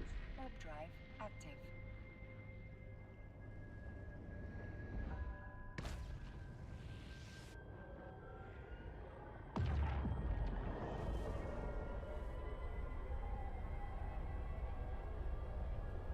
One of the things that helped me get my first job was working with my mom on those times she'd go um, clean the offices where she works. It's just kind of a side job. It's like, okay, I have janitorial experience, so I can probably, you know, learn everything else I need to learn along the way. You'll have me. There's another thing I'm curious about is, what inspires people to like take a chance on, you know, people who might be looking for work. Like, if it's clear that, is it clear that someone's dedicated that makes them think, oh, hey, this person might be worth giving the time to.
hurts.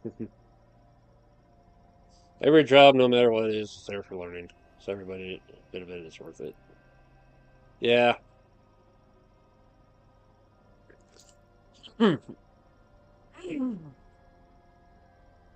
Yeah, my first job being a 7-Eleven was probably the most important in getting me to actually talk to people. And, yeah, build up that getting used to communicating. Yeah, experience has no price.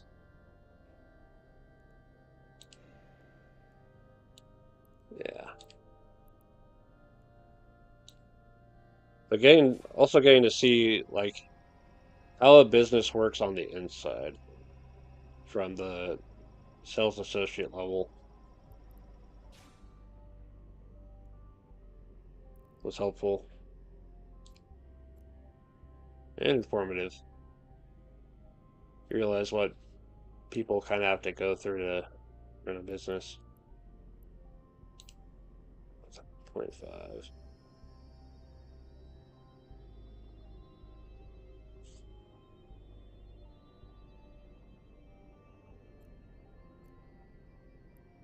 Sure. Warp drive active.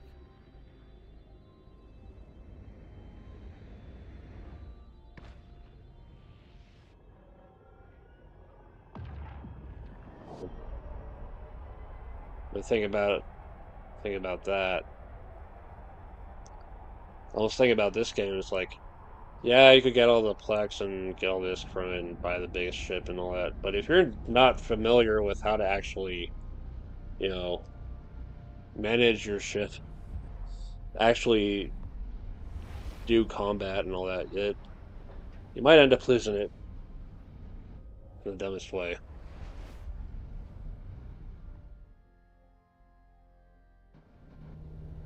Yeah.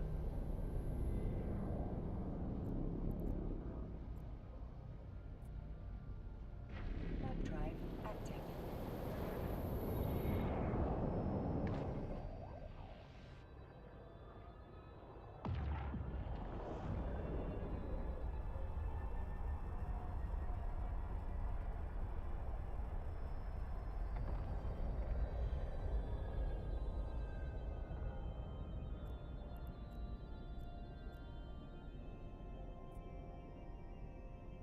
Warp drive active.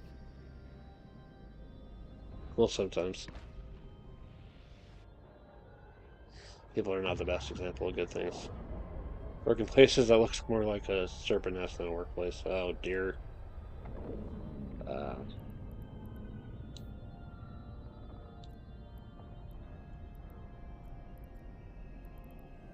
I mean, for the most part, the people I work with are um, they're decent. There's some things that I disagree with discussion wise, but they're good at work. They do their work. They're fairly reliable about it.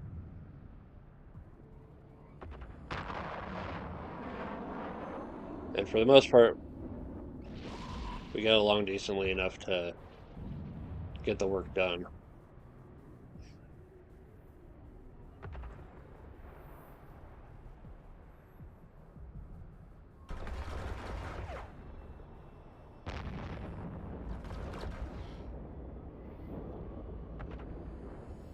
It's very, very rare that I ever have problems with other employees that are like irreconcilable.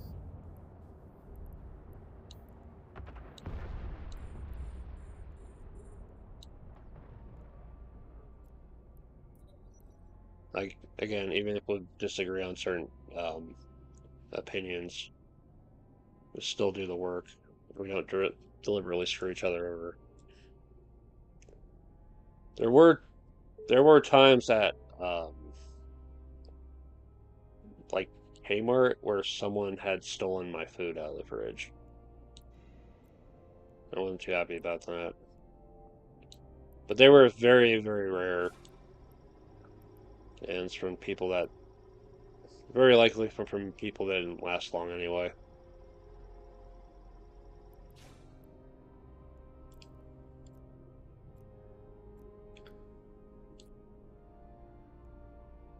Warp drive active. It is unfortunate that there are people that, break that trust of, hey, we're working together, let's not screw each other over. You know.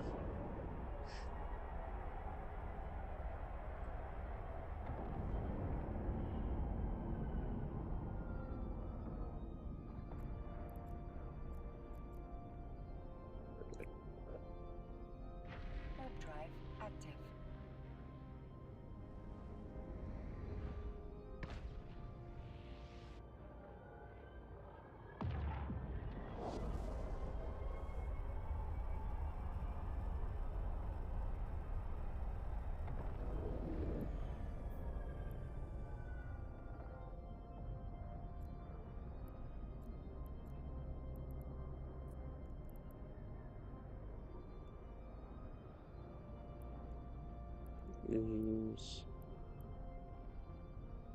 That's all right.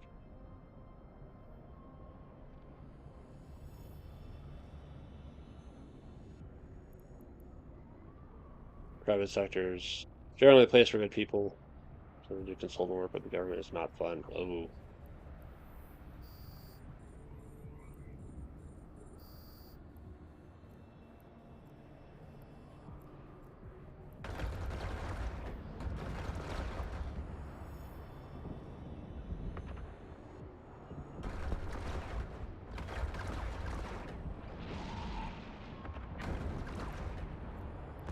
Yeah, I've never done anything government-wise for work. I wonder about it sometimes, but then I see how much of a pain in the butt it is to get things done because of bureaucracy, and it's like, I don't know if I want to be part of that. I don't know if I could make it better, if I would be in a position to actually make it better. Uh,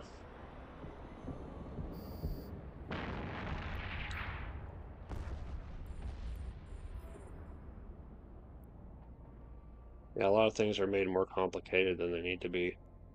It's like, why? Why does this need to be so hard? And just streamline it. It makes no sense to be so difficult.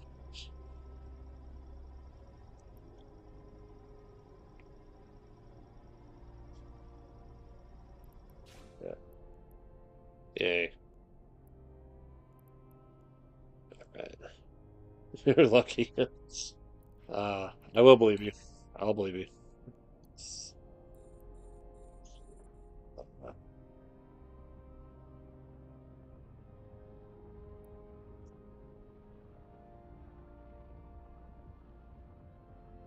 I always get curious about other lines of work. Just, you know, what does it take to do? What do you have to be prepared for? I was telling someone I was curious about hotels, and they were telling me, like, yeah, it's not really worth it. I guess part of it was I didn't really have an idea of what I would want to do. I know there's cleaning, there's front desk, there's other stuff. But I was just curious to work in a hotel because of curiosity about the setting and all the potential.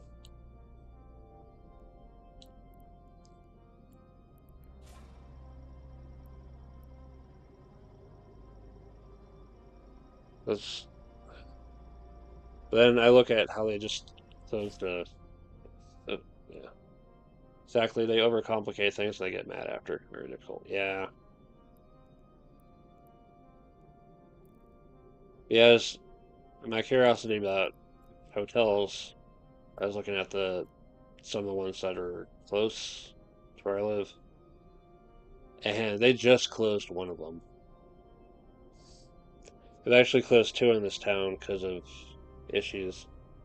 It's like, well, what the hell goes on around there? Warp drive Yeah, active. that they have to be closed down.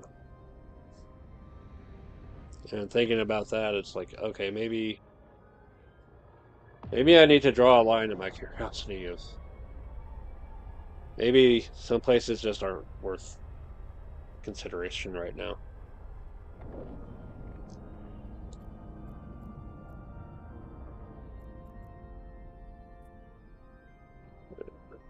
Warp drive active.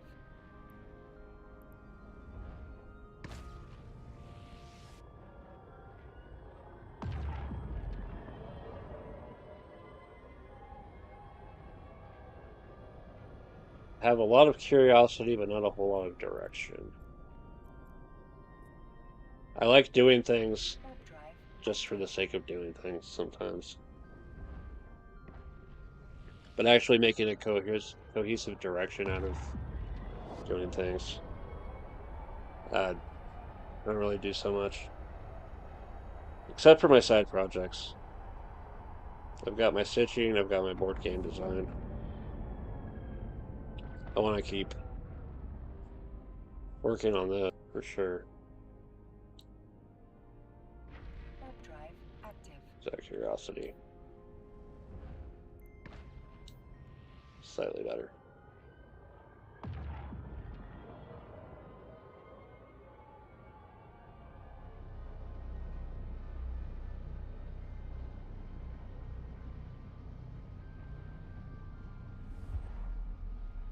Ew.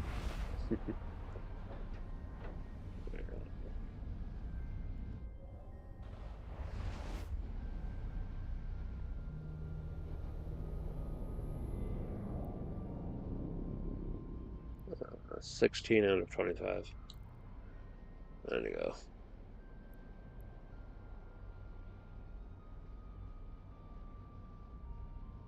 Hotel work is like managing an apartment building. Good guess, bad guess. Just need a lot of patience. Okay. Like Warp drive active. my early childhood memories are living in an apartment. Occasionally would go hang out with the kids next door or have a babysitter from the building across from us.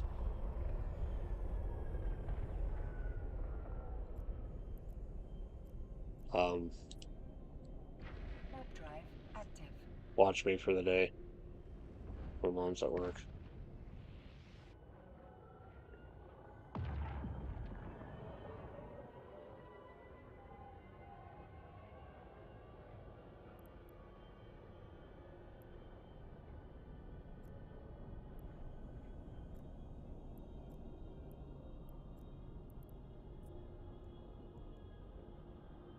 It was the only time I lived in that I remember living in an apartment. So, um,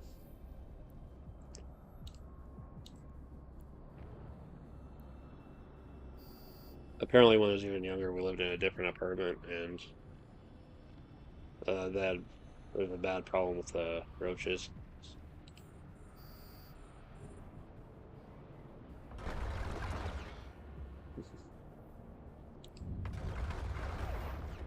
Designing a board game, that's cool as heck. Yeah, I have a lot of ideas, and some of them are further along than others. I just need to um, actually sit down and uh, test them out with other people. And I'm realizing in messing with the games by myself that sometimes I'm having issues figuring them out. That I feel like I have to go back and immediately work on the rules and everything.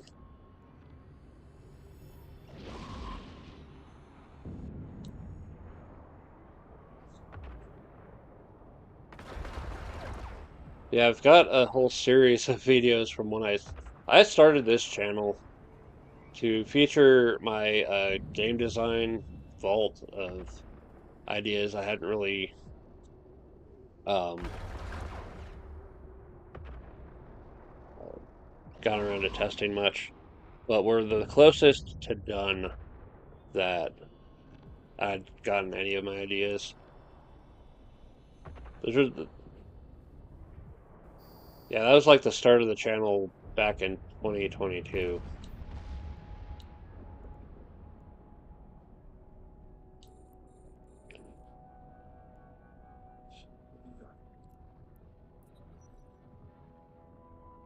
For the most part, I still have mm, most of the ideas that I've worked on.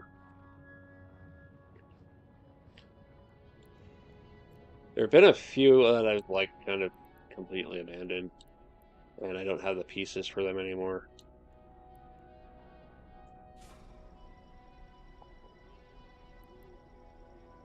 But I'm always thinking about ideas to try out and ideas that I wish I could see for a board game. I spend a lot of time looking at other board games, seeing what they're doing, and thinking about, okay, how does this work? Does this make sense? What is the point of these things going together? Is this efficient? Is it clunky? You know, lots of questions and a search for answers with the hope of making something of my own. Warp drive active. Because making something of my own is always it's always a fun thing to explore.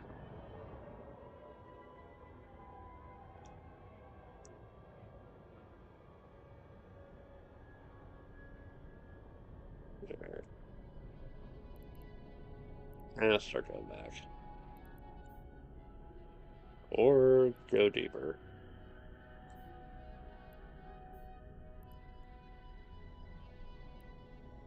See, it's over this way. Warp drive active.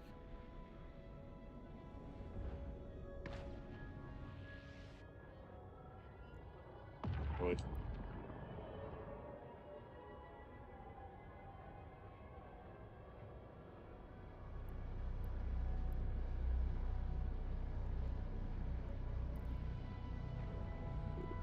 Ooh, that's not over there. Alright. Angry Joe buy the Street Fighter brand for a few dollars before the new games came out. He designed a board game and sell a lot of them. Don't even work anymore. Ah, interesting.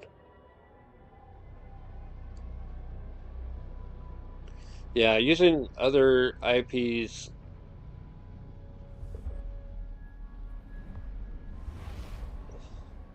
Yeah, I'm not sure if I could do do those justice. Yeah. But also, messing with other IPs is kind of risky, I guess. Warp I drive don't know. active. They would need permission and everything else.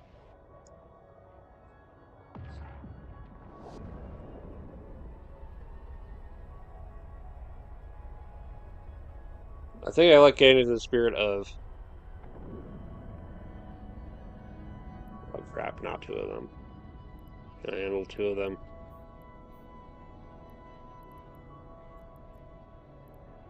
Screw it.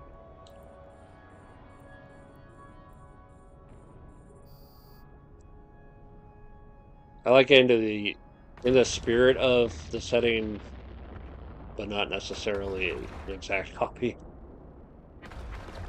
idea. Because oh,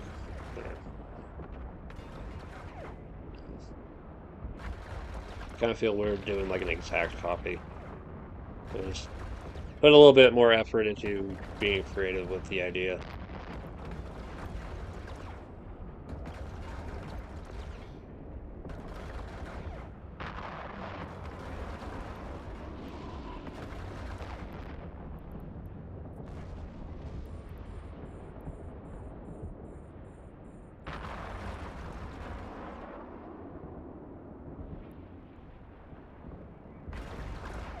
But I know one of my early ideas started out as um, wanting Digital Devil Saga to be a board game. Because they even used the faction colors too, but that ended up turning into something completely different. Thank goodness.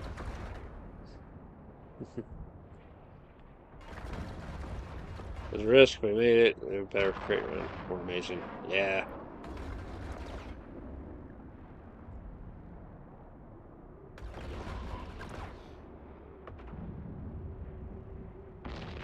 I know one of the things that happens in the Digital Devil Saga for the PS2 is like demons devouring each other and stuff. It's like, okay, I don't exactly want that in my game, but everything else regarding, faction warfare and everything, that's what it, that's what I wanted to go for. And that's how I ended up with my game Hazard. My first attempt working on that game involved these like very unique stats for each class of unit for a given faction. And there was no way I could balance that, so I ended up uh, doing a more general A module has run out of charges. um, approach.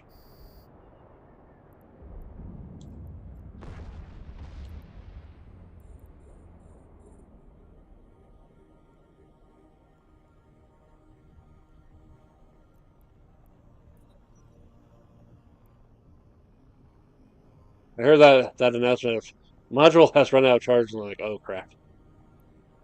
Thankfully, it was just down to one ship. Still,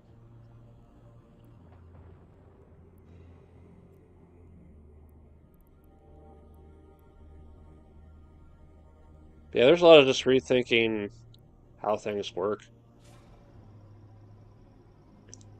and what makes sense and what can be a little bit better balanced sometimes. That's part of the challenge of game design that I can get into. A lot of puzzles to solve.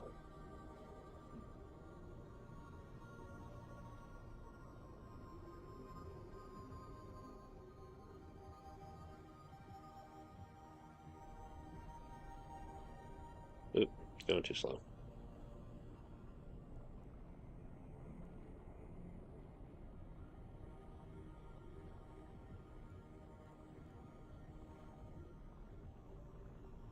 Yeah, I do see other games, other board games make use of IPs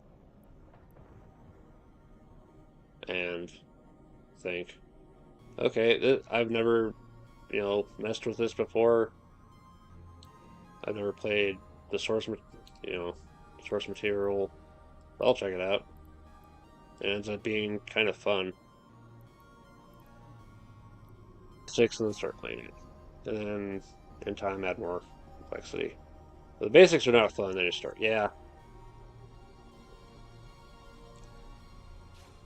Yeah, I get the basics down and then just build on top of it.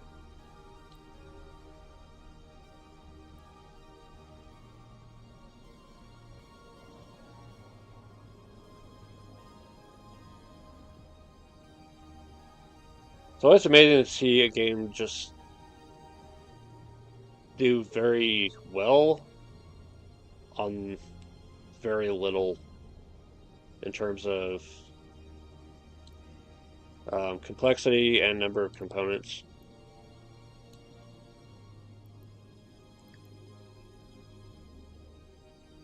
Like, there's a video for the tabletop game 2, and with very few cards and counters, that game has quite a lot of playability to it. Um, Splendor.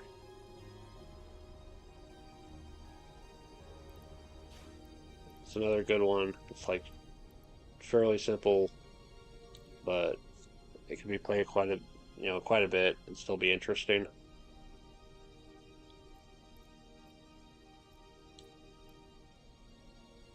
Warp drive active. Where to go? I've got games in my collection that I don't know if I'll ever end up playing more than once, precisely because of how absurdly complex they can be. Warp drive active. Like I still need to understand the um. Did that crash?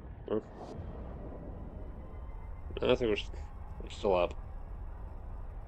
Oh, you lost me. Oh no. But the internet's holding up for you.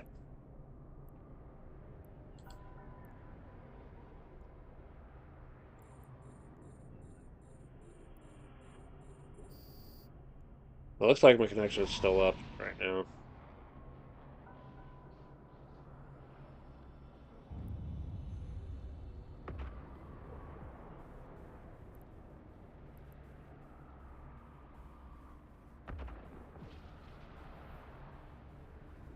Oh, I'm back. Okay. Yeah, I don't know if something's going on with YouTube or what.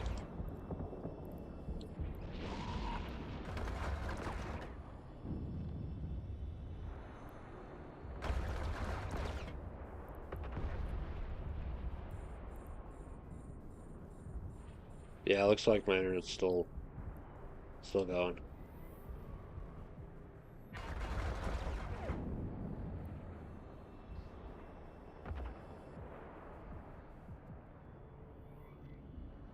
I didn't hear the last part.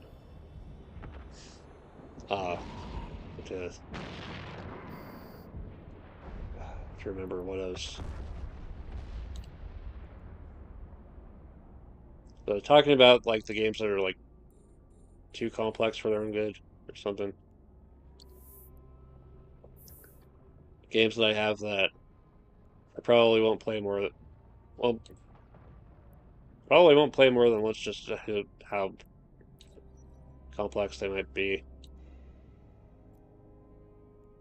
Like Here I Stand and all its combat and little systems.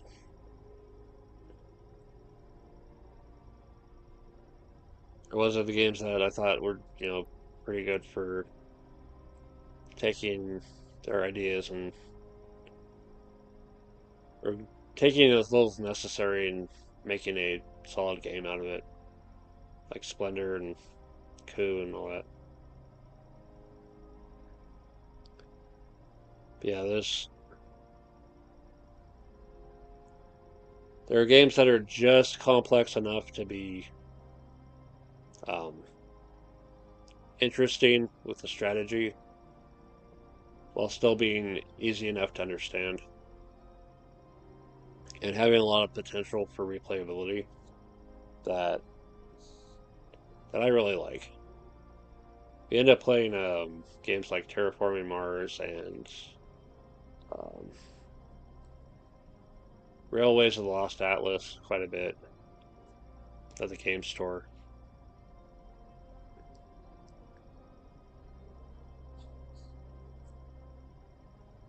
There's games that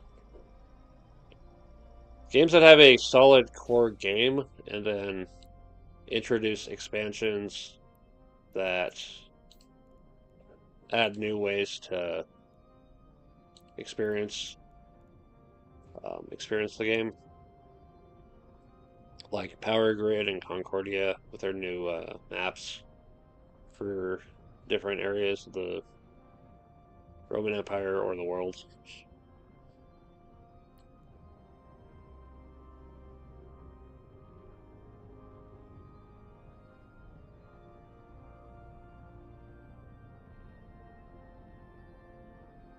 One of the things I also want to learn in terms of game design is how to make a good solo mode for a game. Because I tend to like either games that already have them figured in or making my own um, solo playable mode for a game.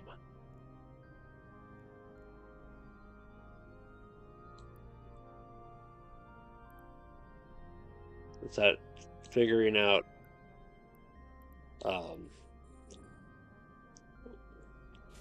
what to streamline, what to automate, what to leave out. That's its own design puzzle. Oh hey, it's the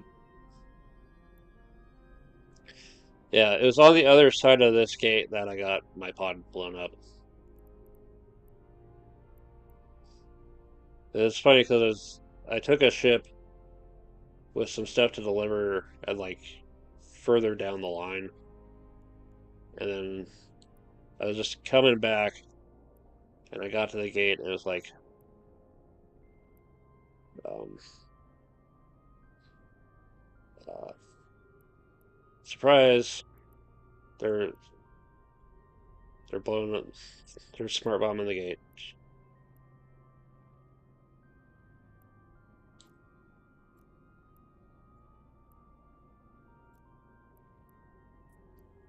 So head back. Ever play any board game or tabletop game for the streams? I've watched it. Seems that's the ones who have dice rolls for the combat part. That must fun. Yeah, dice can be interesting. Um, an interesting way to shake things up. And what am I doing in point 5? Uh, fighting pirate ships.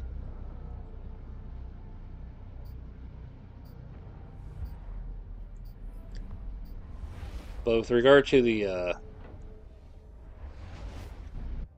time I got my pod blown up, I had to go through there to deliver some like expanded cargo holds.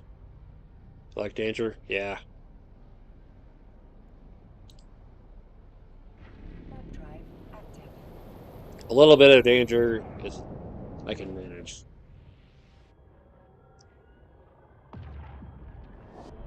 But I try to do things to mitigate that risk. That's why I have shield extender and damage control to survive a little bit better. But yeah, dice rolls for combat.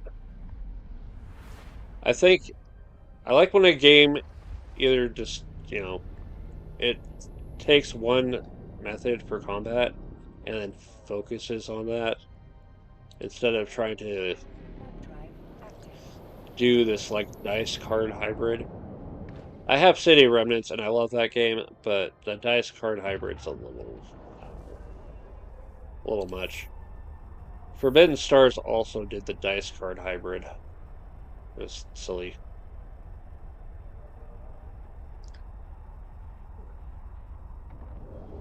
StarCraft does card-driven combat, as does Sid Meier's Civilization. And I like the card-driven ones. Oh, boy, 0.6, 0.5. Because having the pod destroyed is not fun. Yeah, I find that going into 0.4 or less is where I end up taking the biggest risk of getting my ship blown up.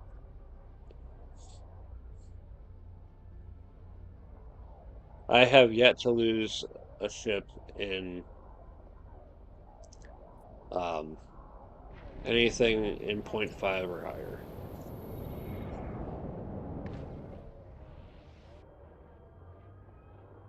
I have yet to fall to pirates. I came very close to losing my rupture. To Blood Raiders showing up out of nowhere. It's like, who are these guys? Oh crap, they're shooting me. Get me out of here. Alright.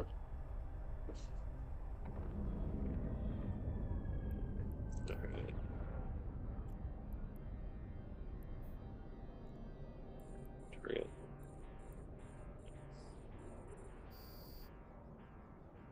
Screw it.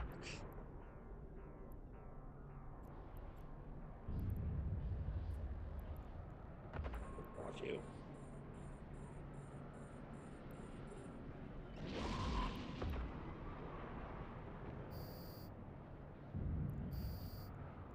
Yeah, when things get tough, I'm usually pretty good about getting out of danger.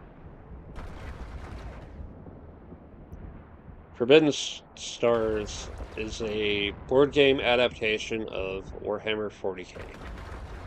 It uses a lot of elements from the StarCraft board game, but it also does a number of its own things too. Um, it throws in these warp storms to block pathways between sectors.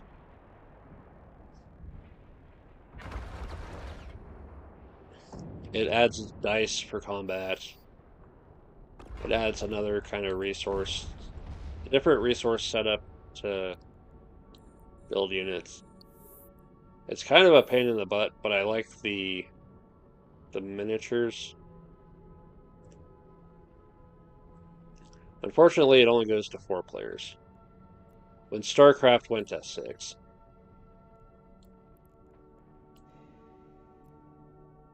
But StarCraft also has what I call Fantasy Flight Games syndrome of without the expansion, it's not the optimal experience.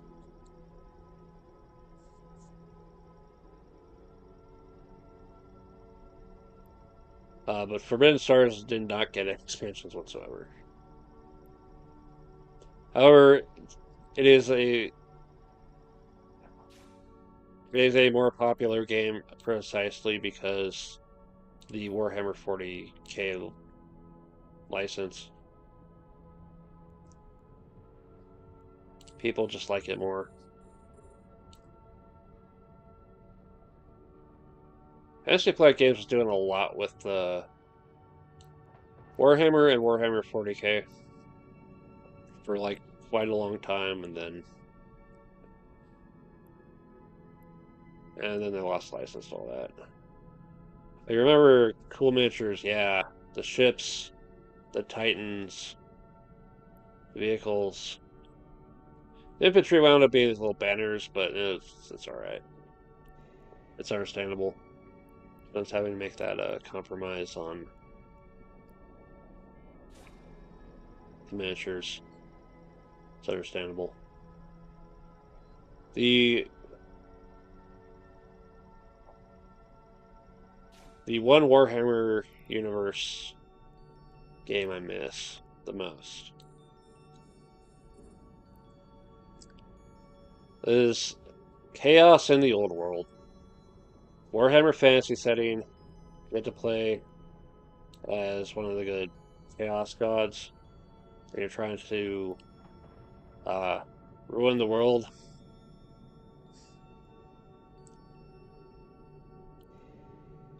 And you got your cultists and your lesser demons and one greater demon. You fight each other, get your influence.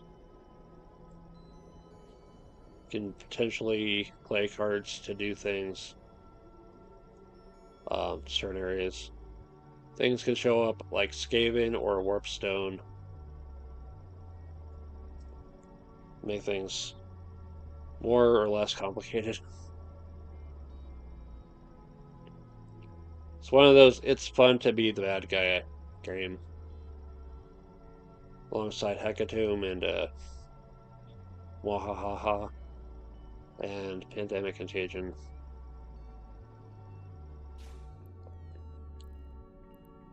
There's another kind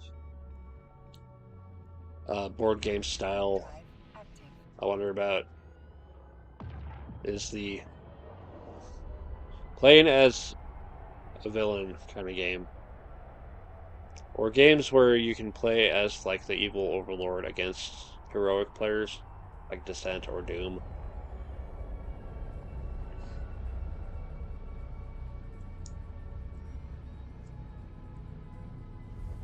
So it's fun to play that perspective,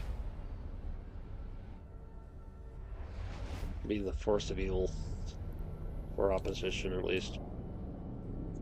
Warp drive active.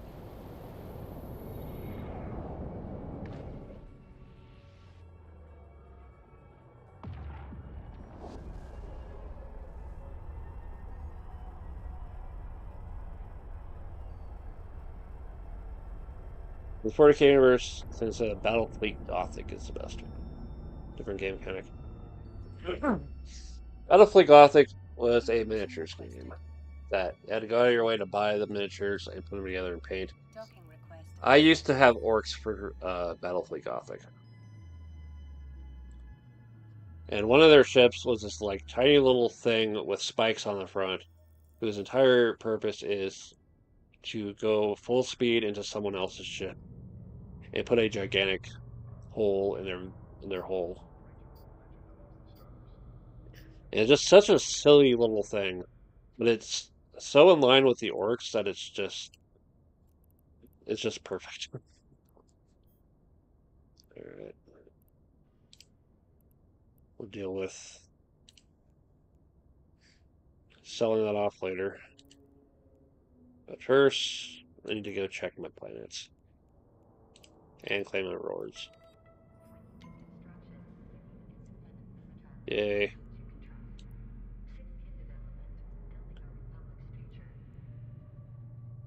Yeah, these make the game so much easier. But it makes it easier for everyone. So,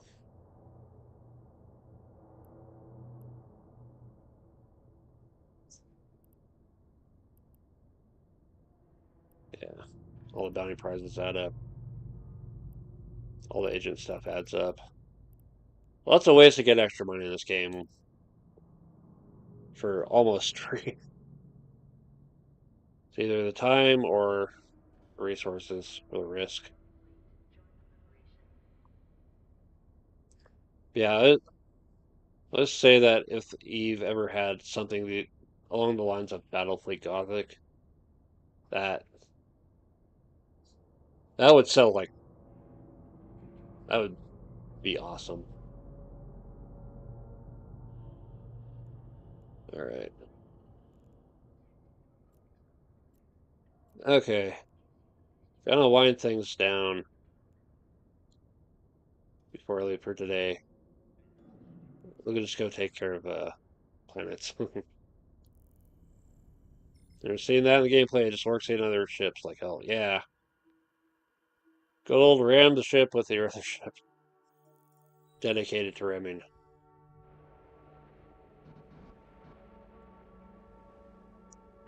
But it has been a very, very long time since I last um, played that one. And now the miniatures are like, did they ever do a second run for that game? I want to believe they brought it back, but I don't know for sure. It is the kind of game that a lot of people miss. Battlefleet Gothic on the 40K side, and War Master on the fantasy side.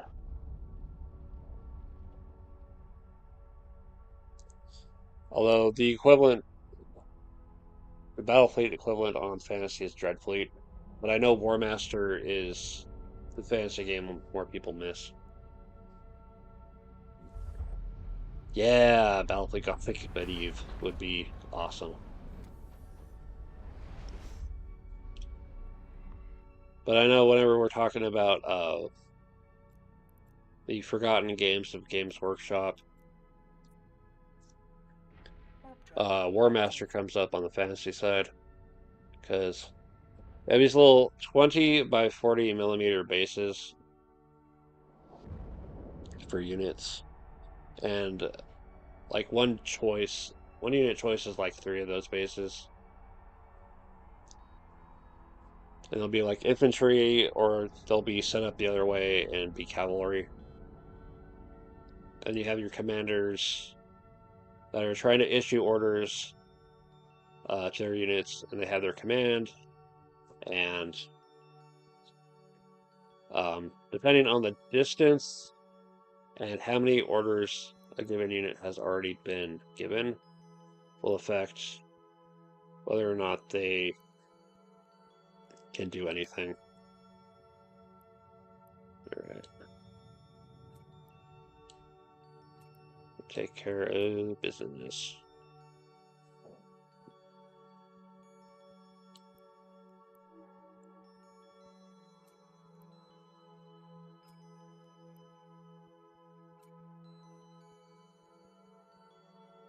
Seriously?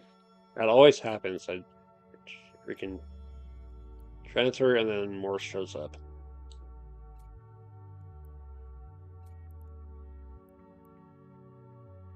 Okay.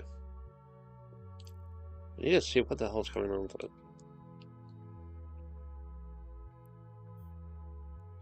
Turn tree.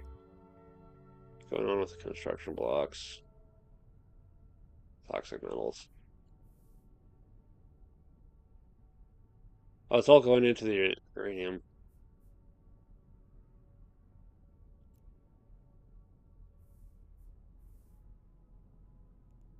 Rats.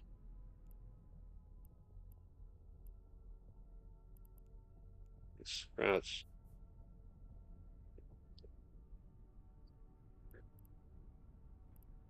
Toxic metals. Huh. It's prioritizing from the bottom up. Interesting.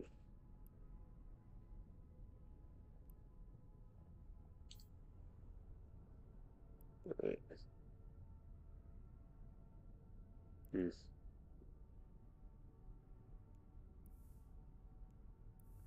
The important thing here is what Pillar Next is going to design for his board game. It's worth the wait.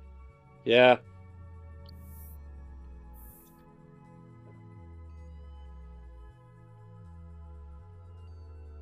I think in between coming home from work tomorrow and I might even take some time tonight.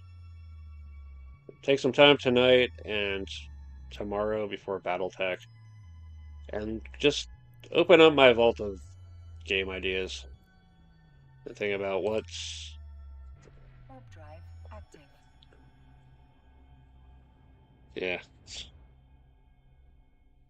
Let's see if it's fancy or spacious. Yeah. I've fantasy is okay. I like space. I like sci-fi a little bit more. I really like cyberpunk and all that in terms of setting.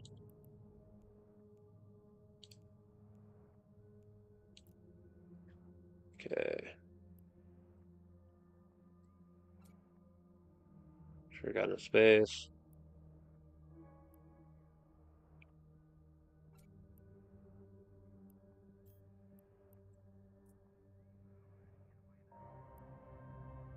I still have some left over.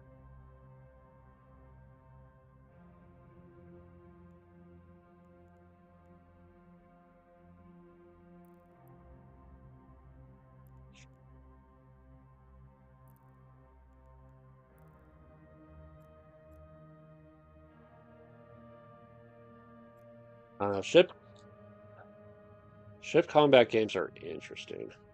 Uh, nice. Now we're talking like cyberpunk. Of course, because you like Blade Runner too. I remember. It makes sense. Warp drive active. Yeah, I remember. Where did my interest in cyberpunk start? It kind of got a soft start with the the Sonic the Hedgehog cartoon from way back when, because they had oppression through technology and people fighting back with hacking and the cyborg bunny. Then I think Batman Beyond is what really cemented it.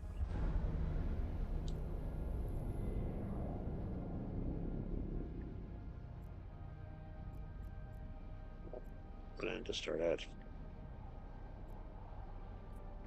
Warp drive active. Yeah, Batman Beyond was a lot of fun. It was dark, but there was some hope because, Batman, you know, even even with Bruce Wayne down to being an elderly guy, still got a sharp mind, and he has all those wonderful toys. So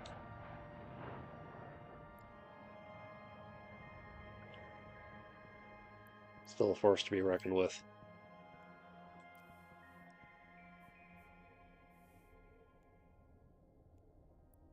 All right, water. Sure.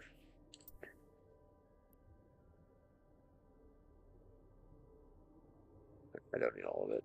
Just enough.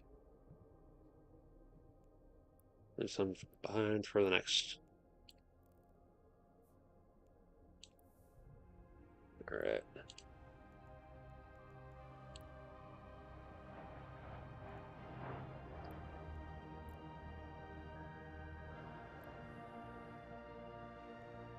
Let's see here. Cyberpunk and post-apocalyptic themes. Blade Runner, Mad Max, Fallout. I have Fallout 1 on Steam, and I'm thinking about getting back to it at some point. I I got to a point in that game and just ended up um, stuck. That jail thing.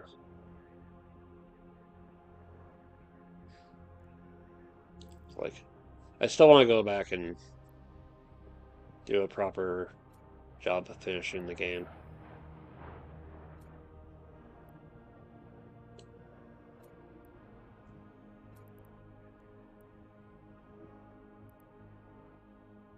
Let's see. Space War. Guidance. That goes to Lava Planets. And that goes to where I make my test cultures. Alright.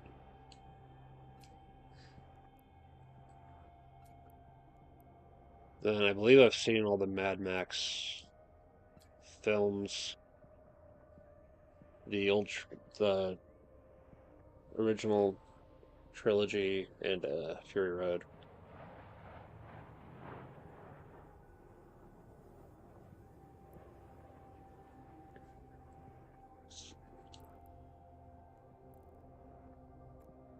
Oh yeah, speaking of Mad Max, there's a um, there's a very much inspired board game of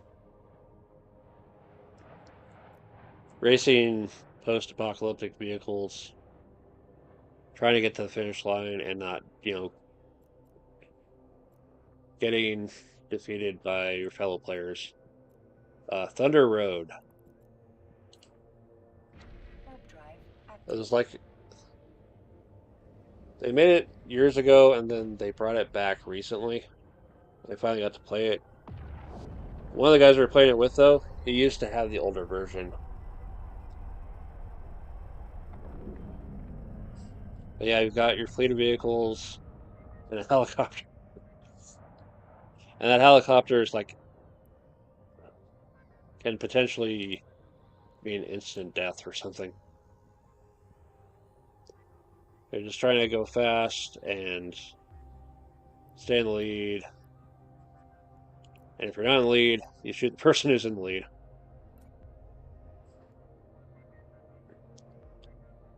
I'll come back for the synth oil. It's my my money product. Alright. 2. Warp drive active.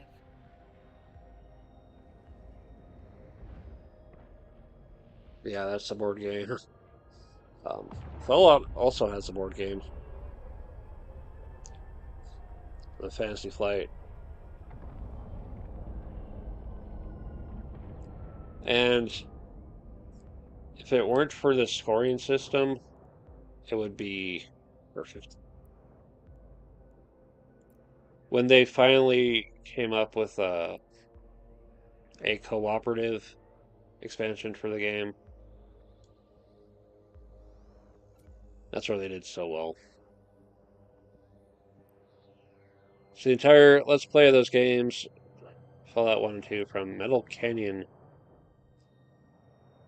channel. I'm gonna make a note of that. I'm gonna check out that playthrough. Yeah, it's always cool to see people like feature all these different games and such, and show all these aspects about them.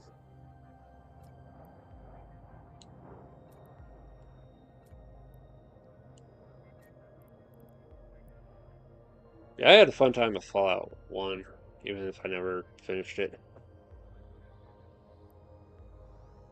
Okay, space is limited. Let's proceed carefully. Switchers. Yeah, I got space.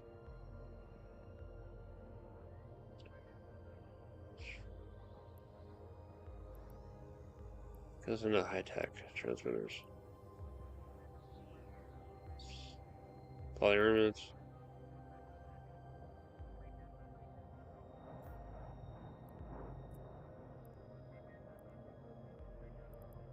Yeah, there's a lot of games I probably. Oh yeah, that's fine. There are a lot of games I probably wouldn't never would have given a thought to if it weren't for seeing other people play them on stream or as a video. Like FTL. I gave that game a try after um,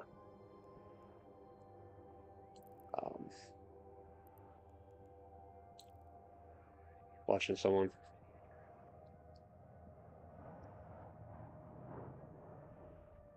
Two games, 40K miniature, but not good. Oh, Wasteland Warfare.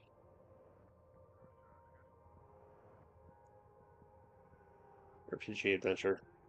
Yeah, the Fallout game, the Fallout board game that I had was just Fallout the board game. It had New California to expand out the map, and that introduced a cooperative mission that I'm guessing the response to that was like, okay, let's make a cooperative expansion called Atomic Bombs. Warp drive And active. that just made for a better experience. I know there's one based on Fallout Shelter as well. But the miniatures game Wasteland Warfare, I keep seeing things for it, but because it's a minis game, and minis games tend to be expensive. Like, no thanks for now. Maybe another time. It's not like uh, it's not like I'm making mobile depots anytime soon.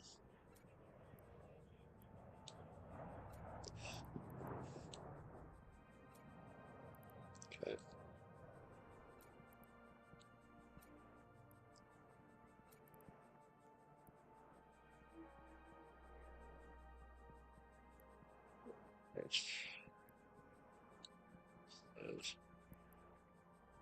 I don't need that many precious metals.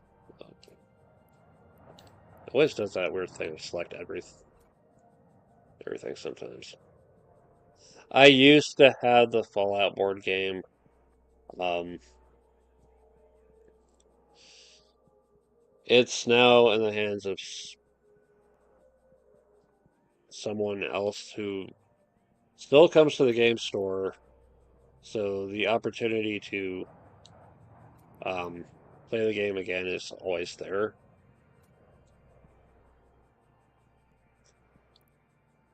But I think I got to the point. It's like, okay, I'm going to select a number of games to hold on to, and then the rest are gonna get sold at the auction. And that was one of them. I'm always happy when one of the games I sell at auction goes to someone who regularly hangs out at the store, so that we have that option to play the game again.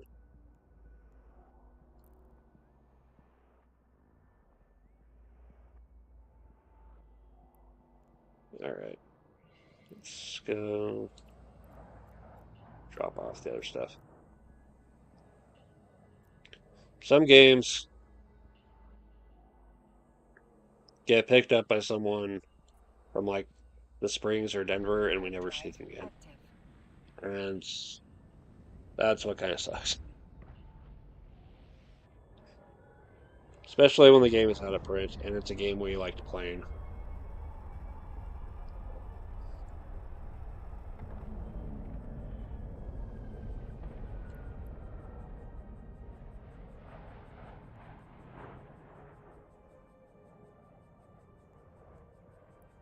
There are people who come down to the auction and they pick up stuff primarily to resell online.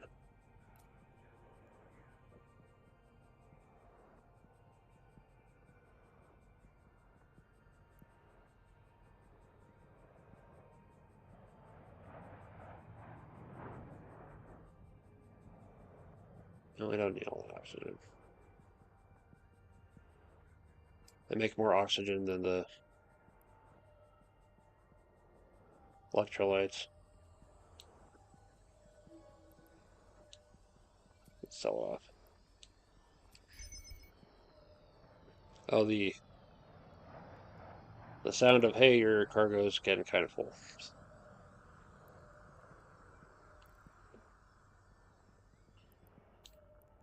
Yeah, the auction's just a fun time of, you know, games you don't really see too Drive often, active. games you see way too often. A lot of smart ass remarks of certain games like Outdoor Survival or 221B Baker Street.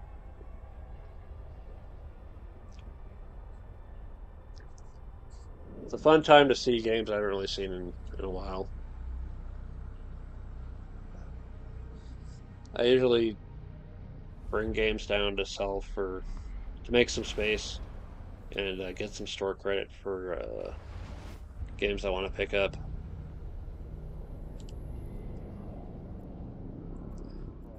But also, I find myself looking for certain games as well, which is what I'm doing this year. Active. I'm probably not going to sell anything this year unless my one used game, the game store used sale section, doesn't sell. I want to try to set some money aside and go looking for games I haven't featured yet that I would like to feature on this channel, like Chaos in the Old World, or the Gears of War board game,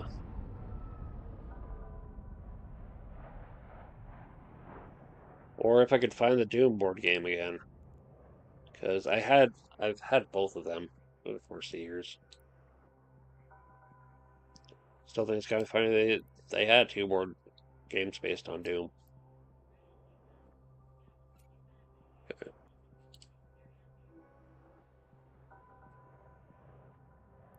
Helps set the basis for Descent First Edition.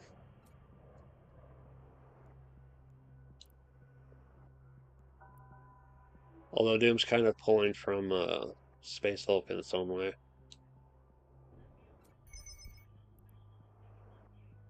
And speaking of Space Hulk, Space Hulk, because that one's also a classic.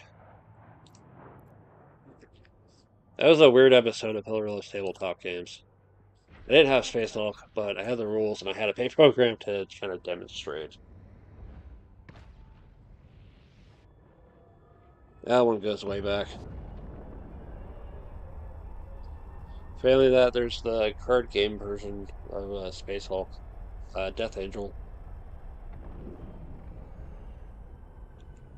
And hell, even if I find Forbidden Stars, I'll probably go for that one too. There's a lot of games I featured. There's still a lot more to figure out as well. So,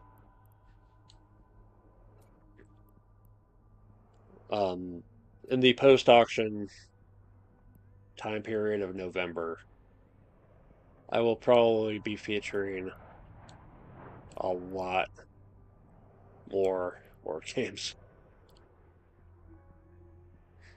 Okay.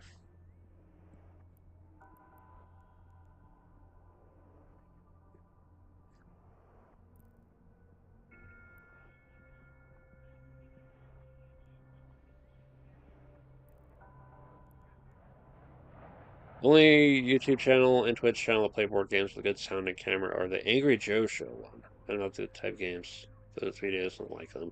Ah, I'll make a note of them too. Angry Joe Show. Yeah, I'm always curious about um what other content creators people have an eye on. Because I remember I never really gave much thought to VTubers until um, uh, Myth debuted in September 2020. Board games and tabletop ones are not common in my country. Really? Huh.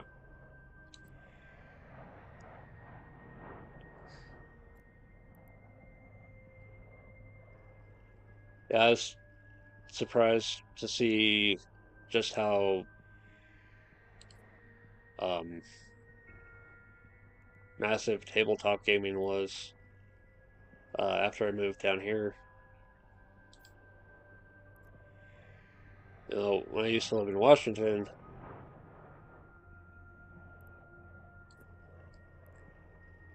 uh, all we had, all I really knew were just the classic family games, and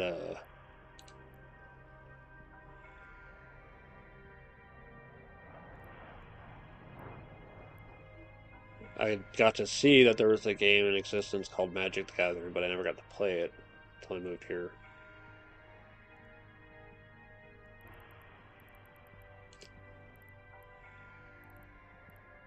Yeah, I also noticed that there's games that haven't really been brought in, over here in other places, but I know they exist. Like, okay, Industrial Fibers.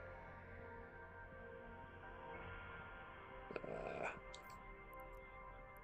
Mission. Uh,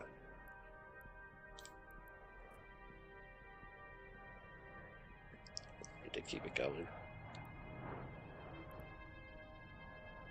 Okay.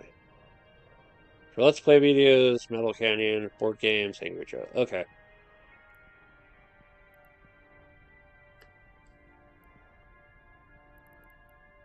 Keep that in mind.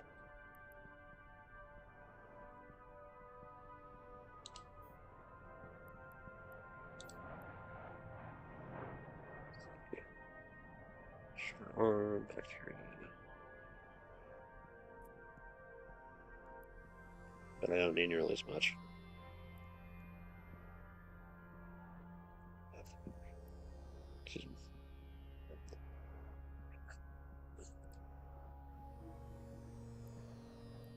Yeah, I didn't really give YouTube a whole lot of attention until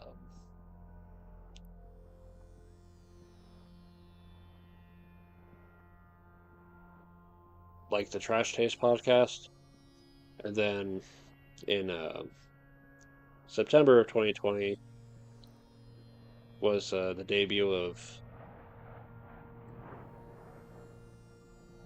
Hololive Myth, and that's when I started getting into like VTubers.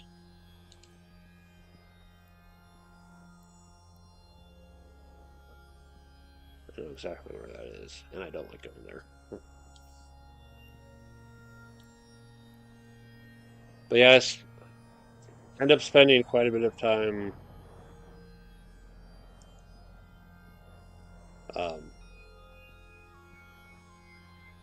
listening to podcasts like the Hardcore Gaming 101 podcast, the It Was the Shit Show podcast,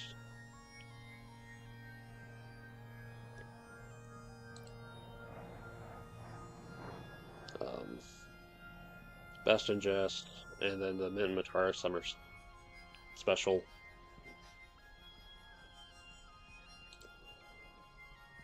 I have an easier time with like listening, and I can like focus on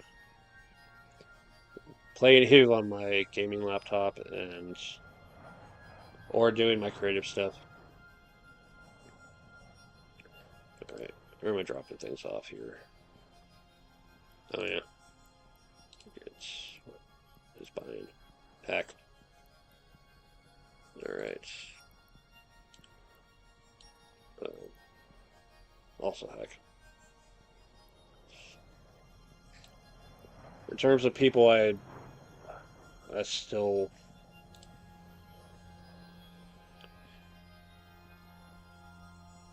yeah, this is where I go for podcasts.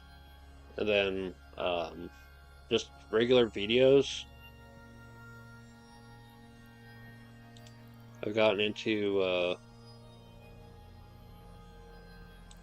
watching Tasting History with Max Miller and Cam Sandwich covers board games as well. Warp drive active. I find myself watching a lot of people who cover tech and games, video games or board games. Um, LGR covers old tech and newer tech and PC games.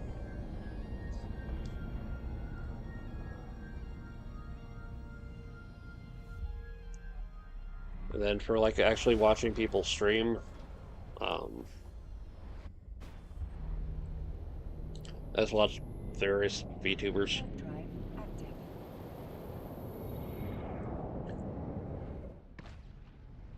Yeah, for most of for like 2022 through 2023, it's really into Vesper Noir. But then August happened. And 40k lore is Loot 10 or 9. Okay.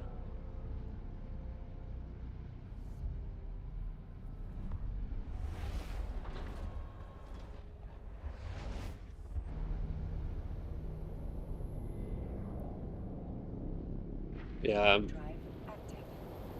in recent years, I've spent more time reaching beyond Hololive into either Holostars or other agencies, other uh, indie VTubers, and also onto Twitch. Something about Twitch and the way the chat is, the chat environment sometimes throws me off.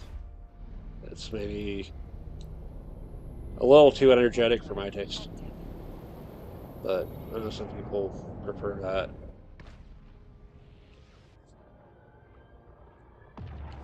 Just personally, I'm not a fan of going that crazy. Had to display, and I mostly watch some videos, worked on the computer. Nice. Docking permission requested. Yeah, before I got my gaming computer, I realized, oh hey, I can watch YouTube Disconnected. on my phone. So I have a little thing to hold up my phone um, while I'm watching YouTube, and then I was just doing stuff on my other computer.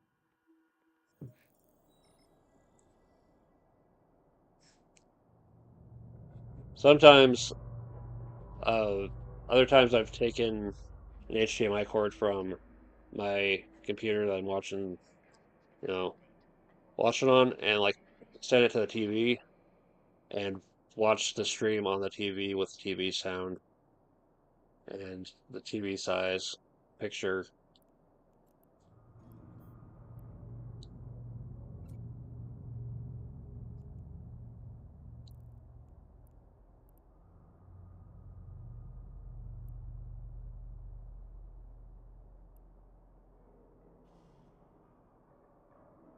Okay.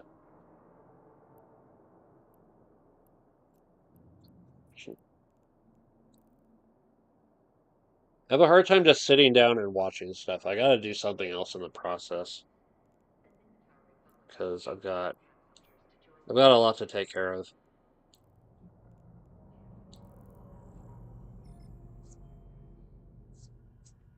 I think the rare times I actually have kind of had to focus have been watching anime with the subtitles, like having a TV on in the background. Yeah,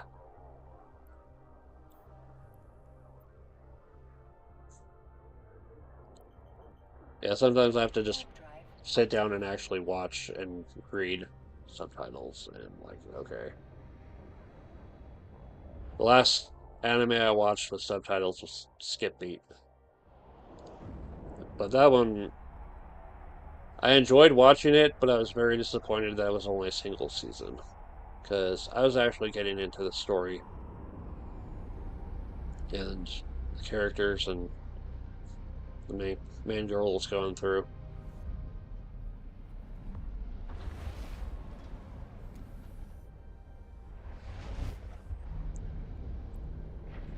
Hard drive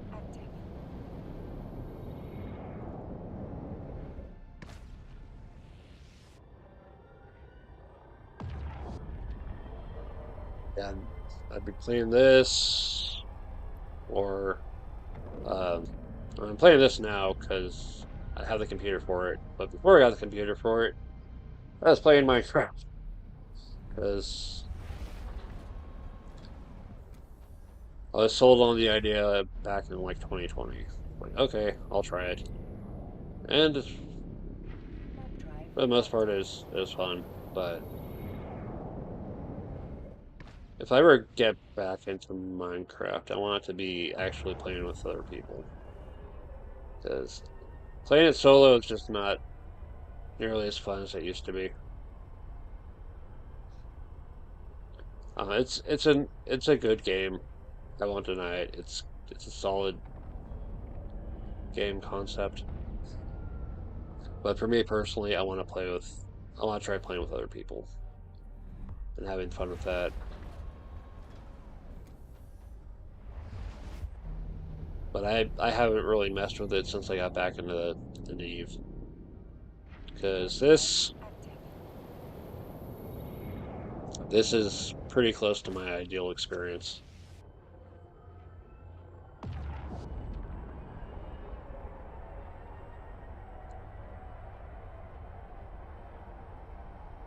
Of course, when I feel like I want to fight other players, that's why I still have Quake Live. I haven't played that much recently either.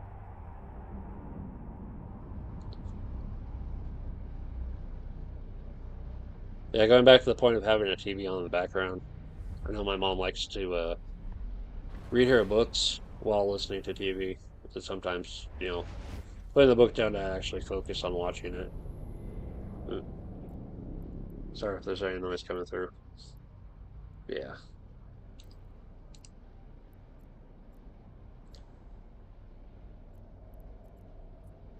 just nice to have that option. Hard drive active.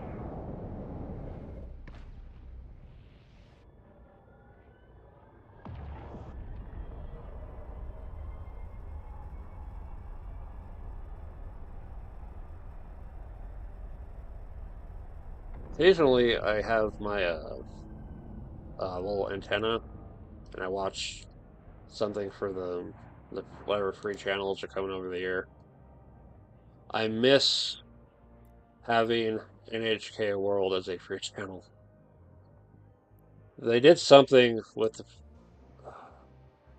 the way whatever channels we're getting now, and it's kind of frustrating that I don't get it anymore because I liked NHK World. I like you know hearing stories about um, whatever bands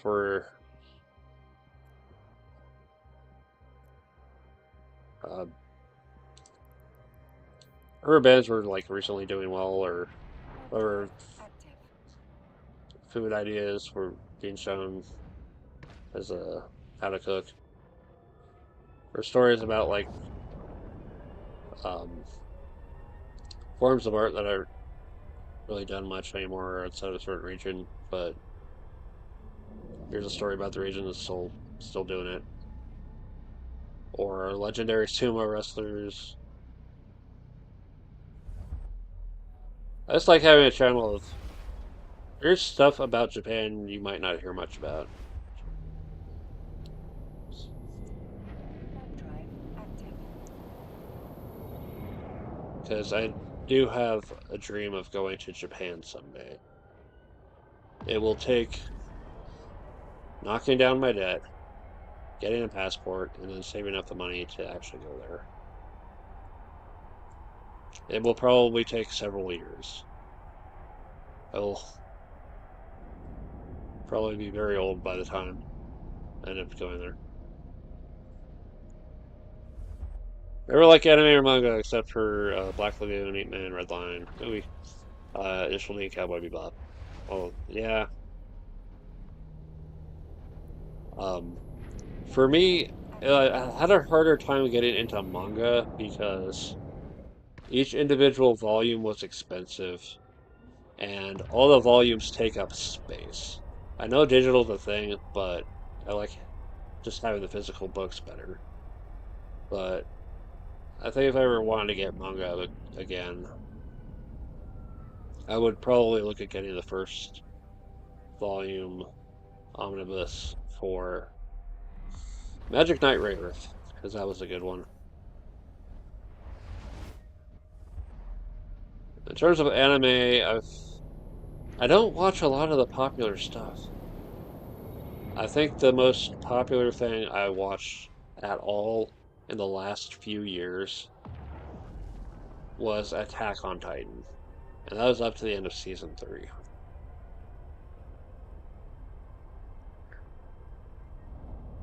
But yeah, I like exploring other anime that don't really get a whole lot of love. Docking permission That requested. might be good ideas, Docking request but weird accepted. execution. Or they might be about just something that's only like one season. One season, it's done. No one's really doing anything more with it, and that's fine. Like Keep Your Hands Off Eizouken was one season, and for that one season, it was a good anime, and I enjoyed it a lot.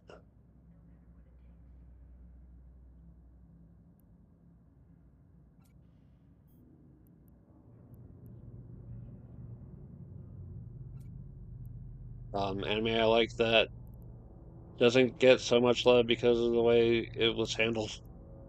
Um, Urahara, very odd art style approach for the locations. The story is a bit too hammer over the head in terms of getting its message across, but I still enjoyed it. Very good more details. Exactly. One season is best, but there are times where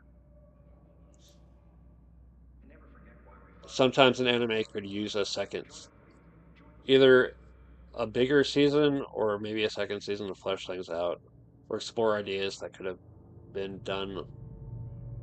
explored a little bit better.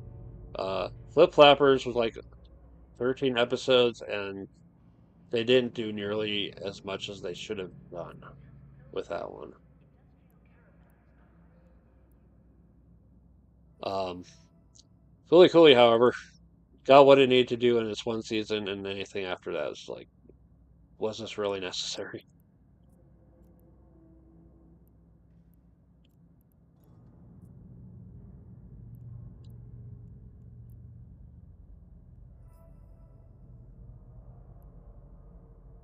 Trying to pace the anime well enough so that everything can be done in a reasonable amount of time is one of the trickier challenges with anime. Hell, with television in general. It's like there's one anime called a Shugo Kara, and they they had to put so much filler to stretch it out, and the third season was probably the most filler thing ever.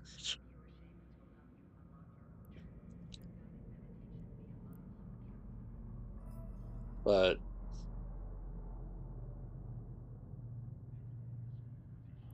you can always hope for an opportunity for them to maybe do it right on a second try. But at the same time, it's like maybe this is better off just left where it was. Okay.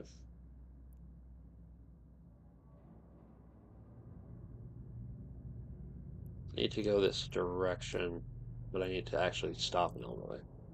Alright.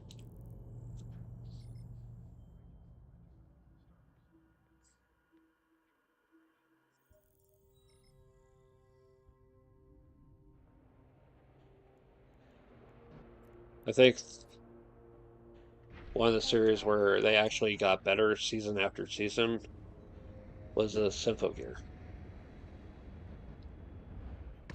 The first season was a bit rough, but it was such a compelling concept that they kind of had to do more with it. And then the third season and the fifth season were probably the best parts of the whole anime. I finally got them on Blu-ray.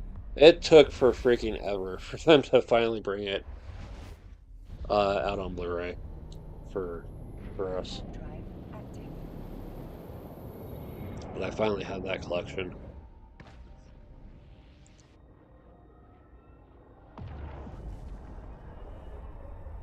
Yeah, just a matter of pacing and all that.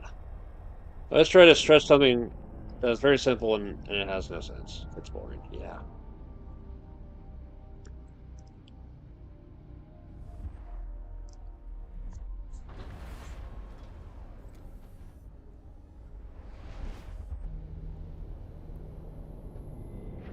Drive active.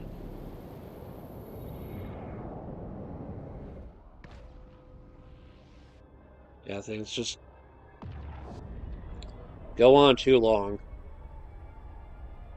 And you realize it's okay, this has been going on long enough. When are they going to resolve this? And are they going to resolve it in a way that makes sense? Or are they just going to say it's resolved like this because we say so?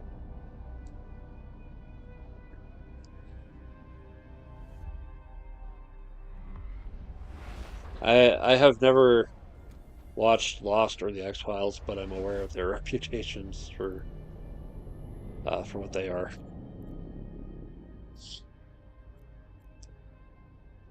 Alright. What else? And electrolytes. Drop top over here. Drive active.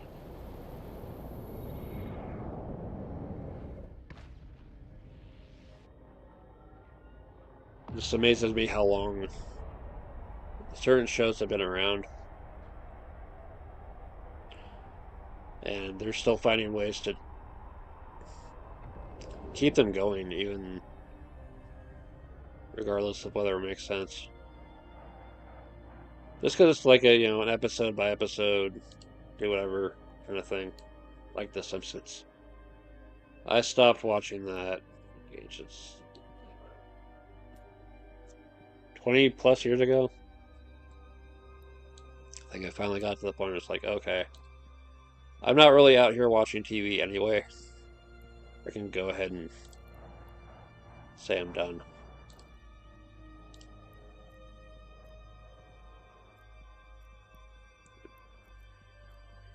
There we go. Warp drive active.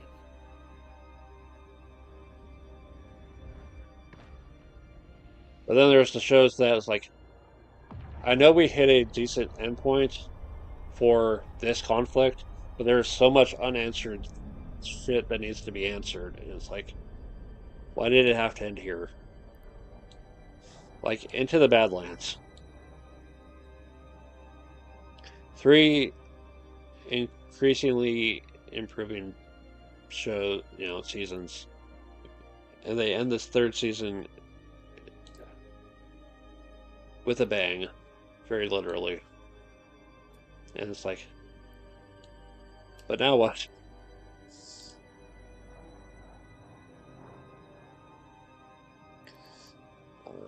It's the reason I always avoid to watch, TV shows or TV. I like movies more. Start, middle, end, that's it. Yeah.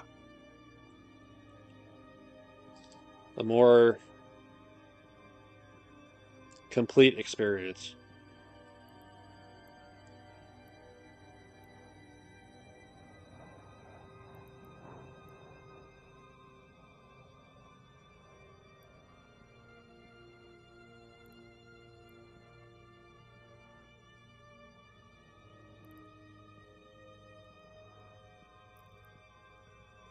It makes a lot more sense just to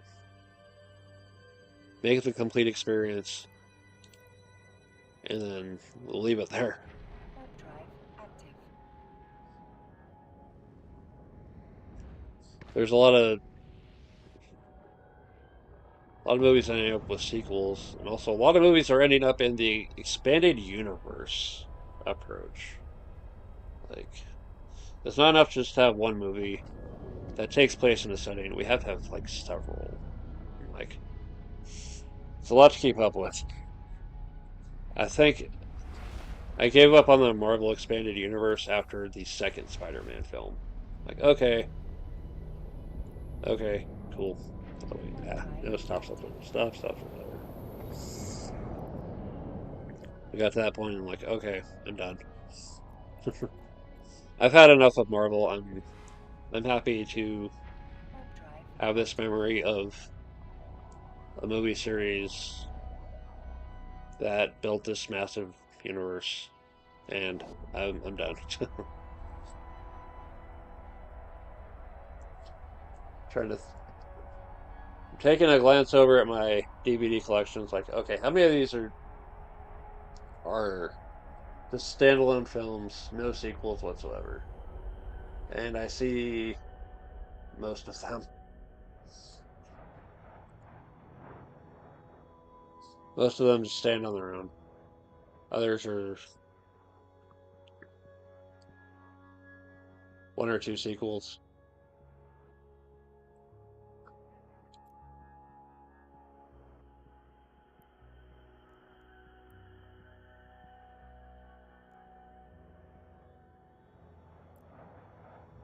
Wrong planet.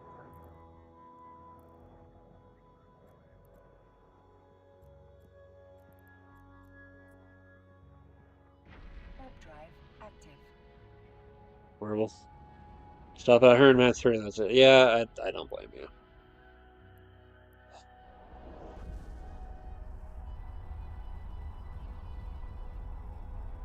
Yeah, the Marvel verse gets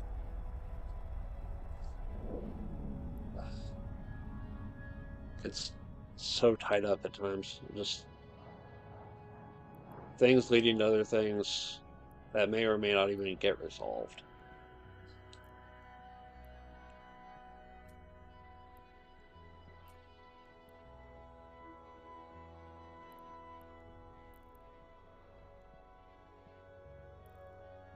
It's frustrating when you watch something and it's like, oh, don't worry, we're going to revisit this in a later movie, and it never gets resolved. Web drive. It just gets left hanging there because they never really think it through, or budgets change, or for TV stuff it tops channels over something else or to different time slots or whatever. Code Geass. Code Geass was an anime that the first season was pretty solid. But apparently for the second season things changed with like the time slot or whatever, and they had to drop a lot of things, change a lot of things. And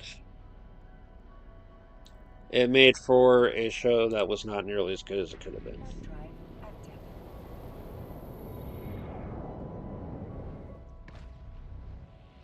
It wound up being very memorably bonkers as hell, but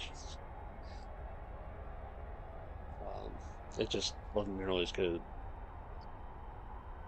Altered Carbon. Make a note of that too. I haven't seen that one. I was curious. Requested. Docking request accepted.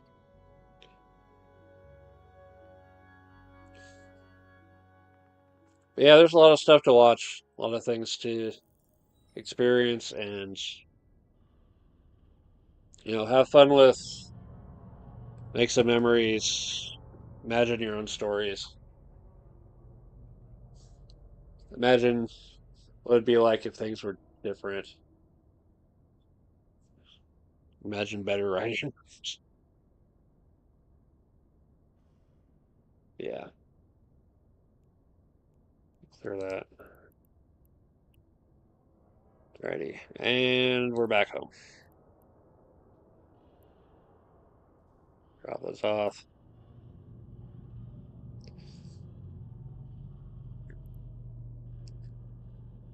Oh yeah, there's the ship I made from the blueprint that I picked up while I was in Ajita the first time.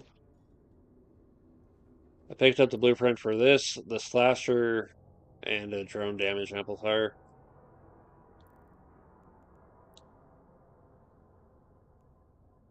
All the missiles.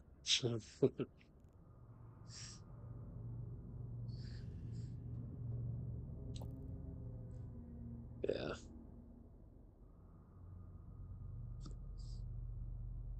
I'm always on the lookout for more stuff to watch for fun and noise while I'm doing my other stuff. So I'll be on the lookout for all these for everything brought up. Alrighty. Gonna go ahead and call it for today. Thank you very much for watching. Thank you for hanging out in the chat, Geomax. It's been nice having you here today.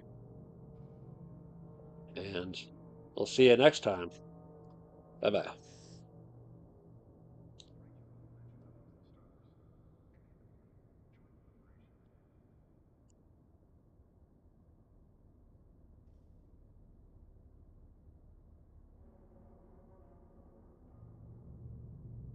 Slasher has that power, but I'll look into put missiles. I'll look into making another slasher, and I'll put missiles on that one for sure.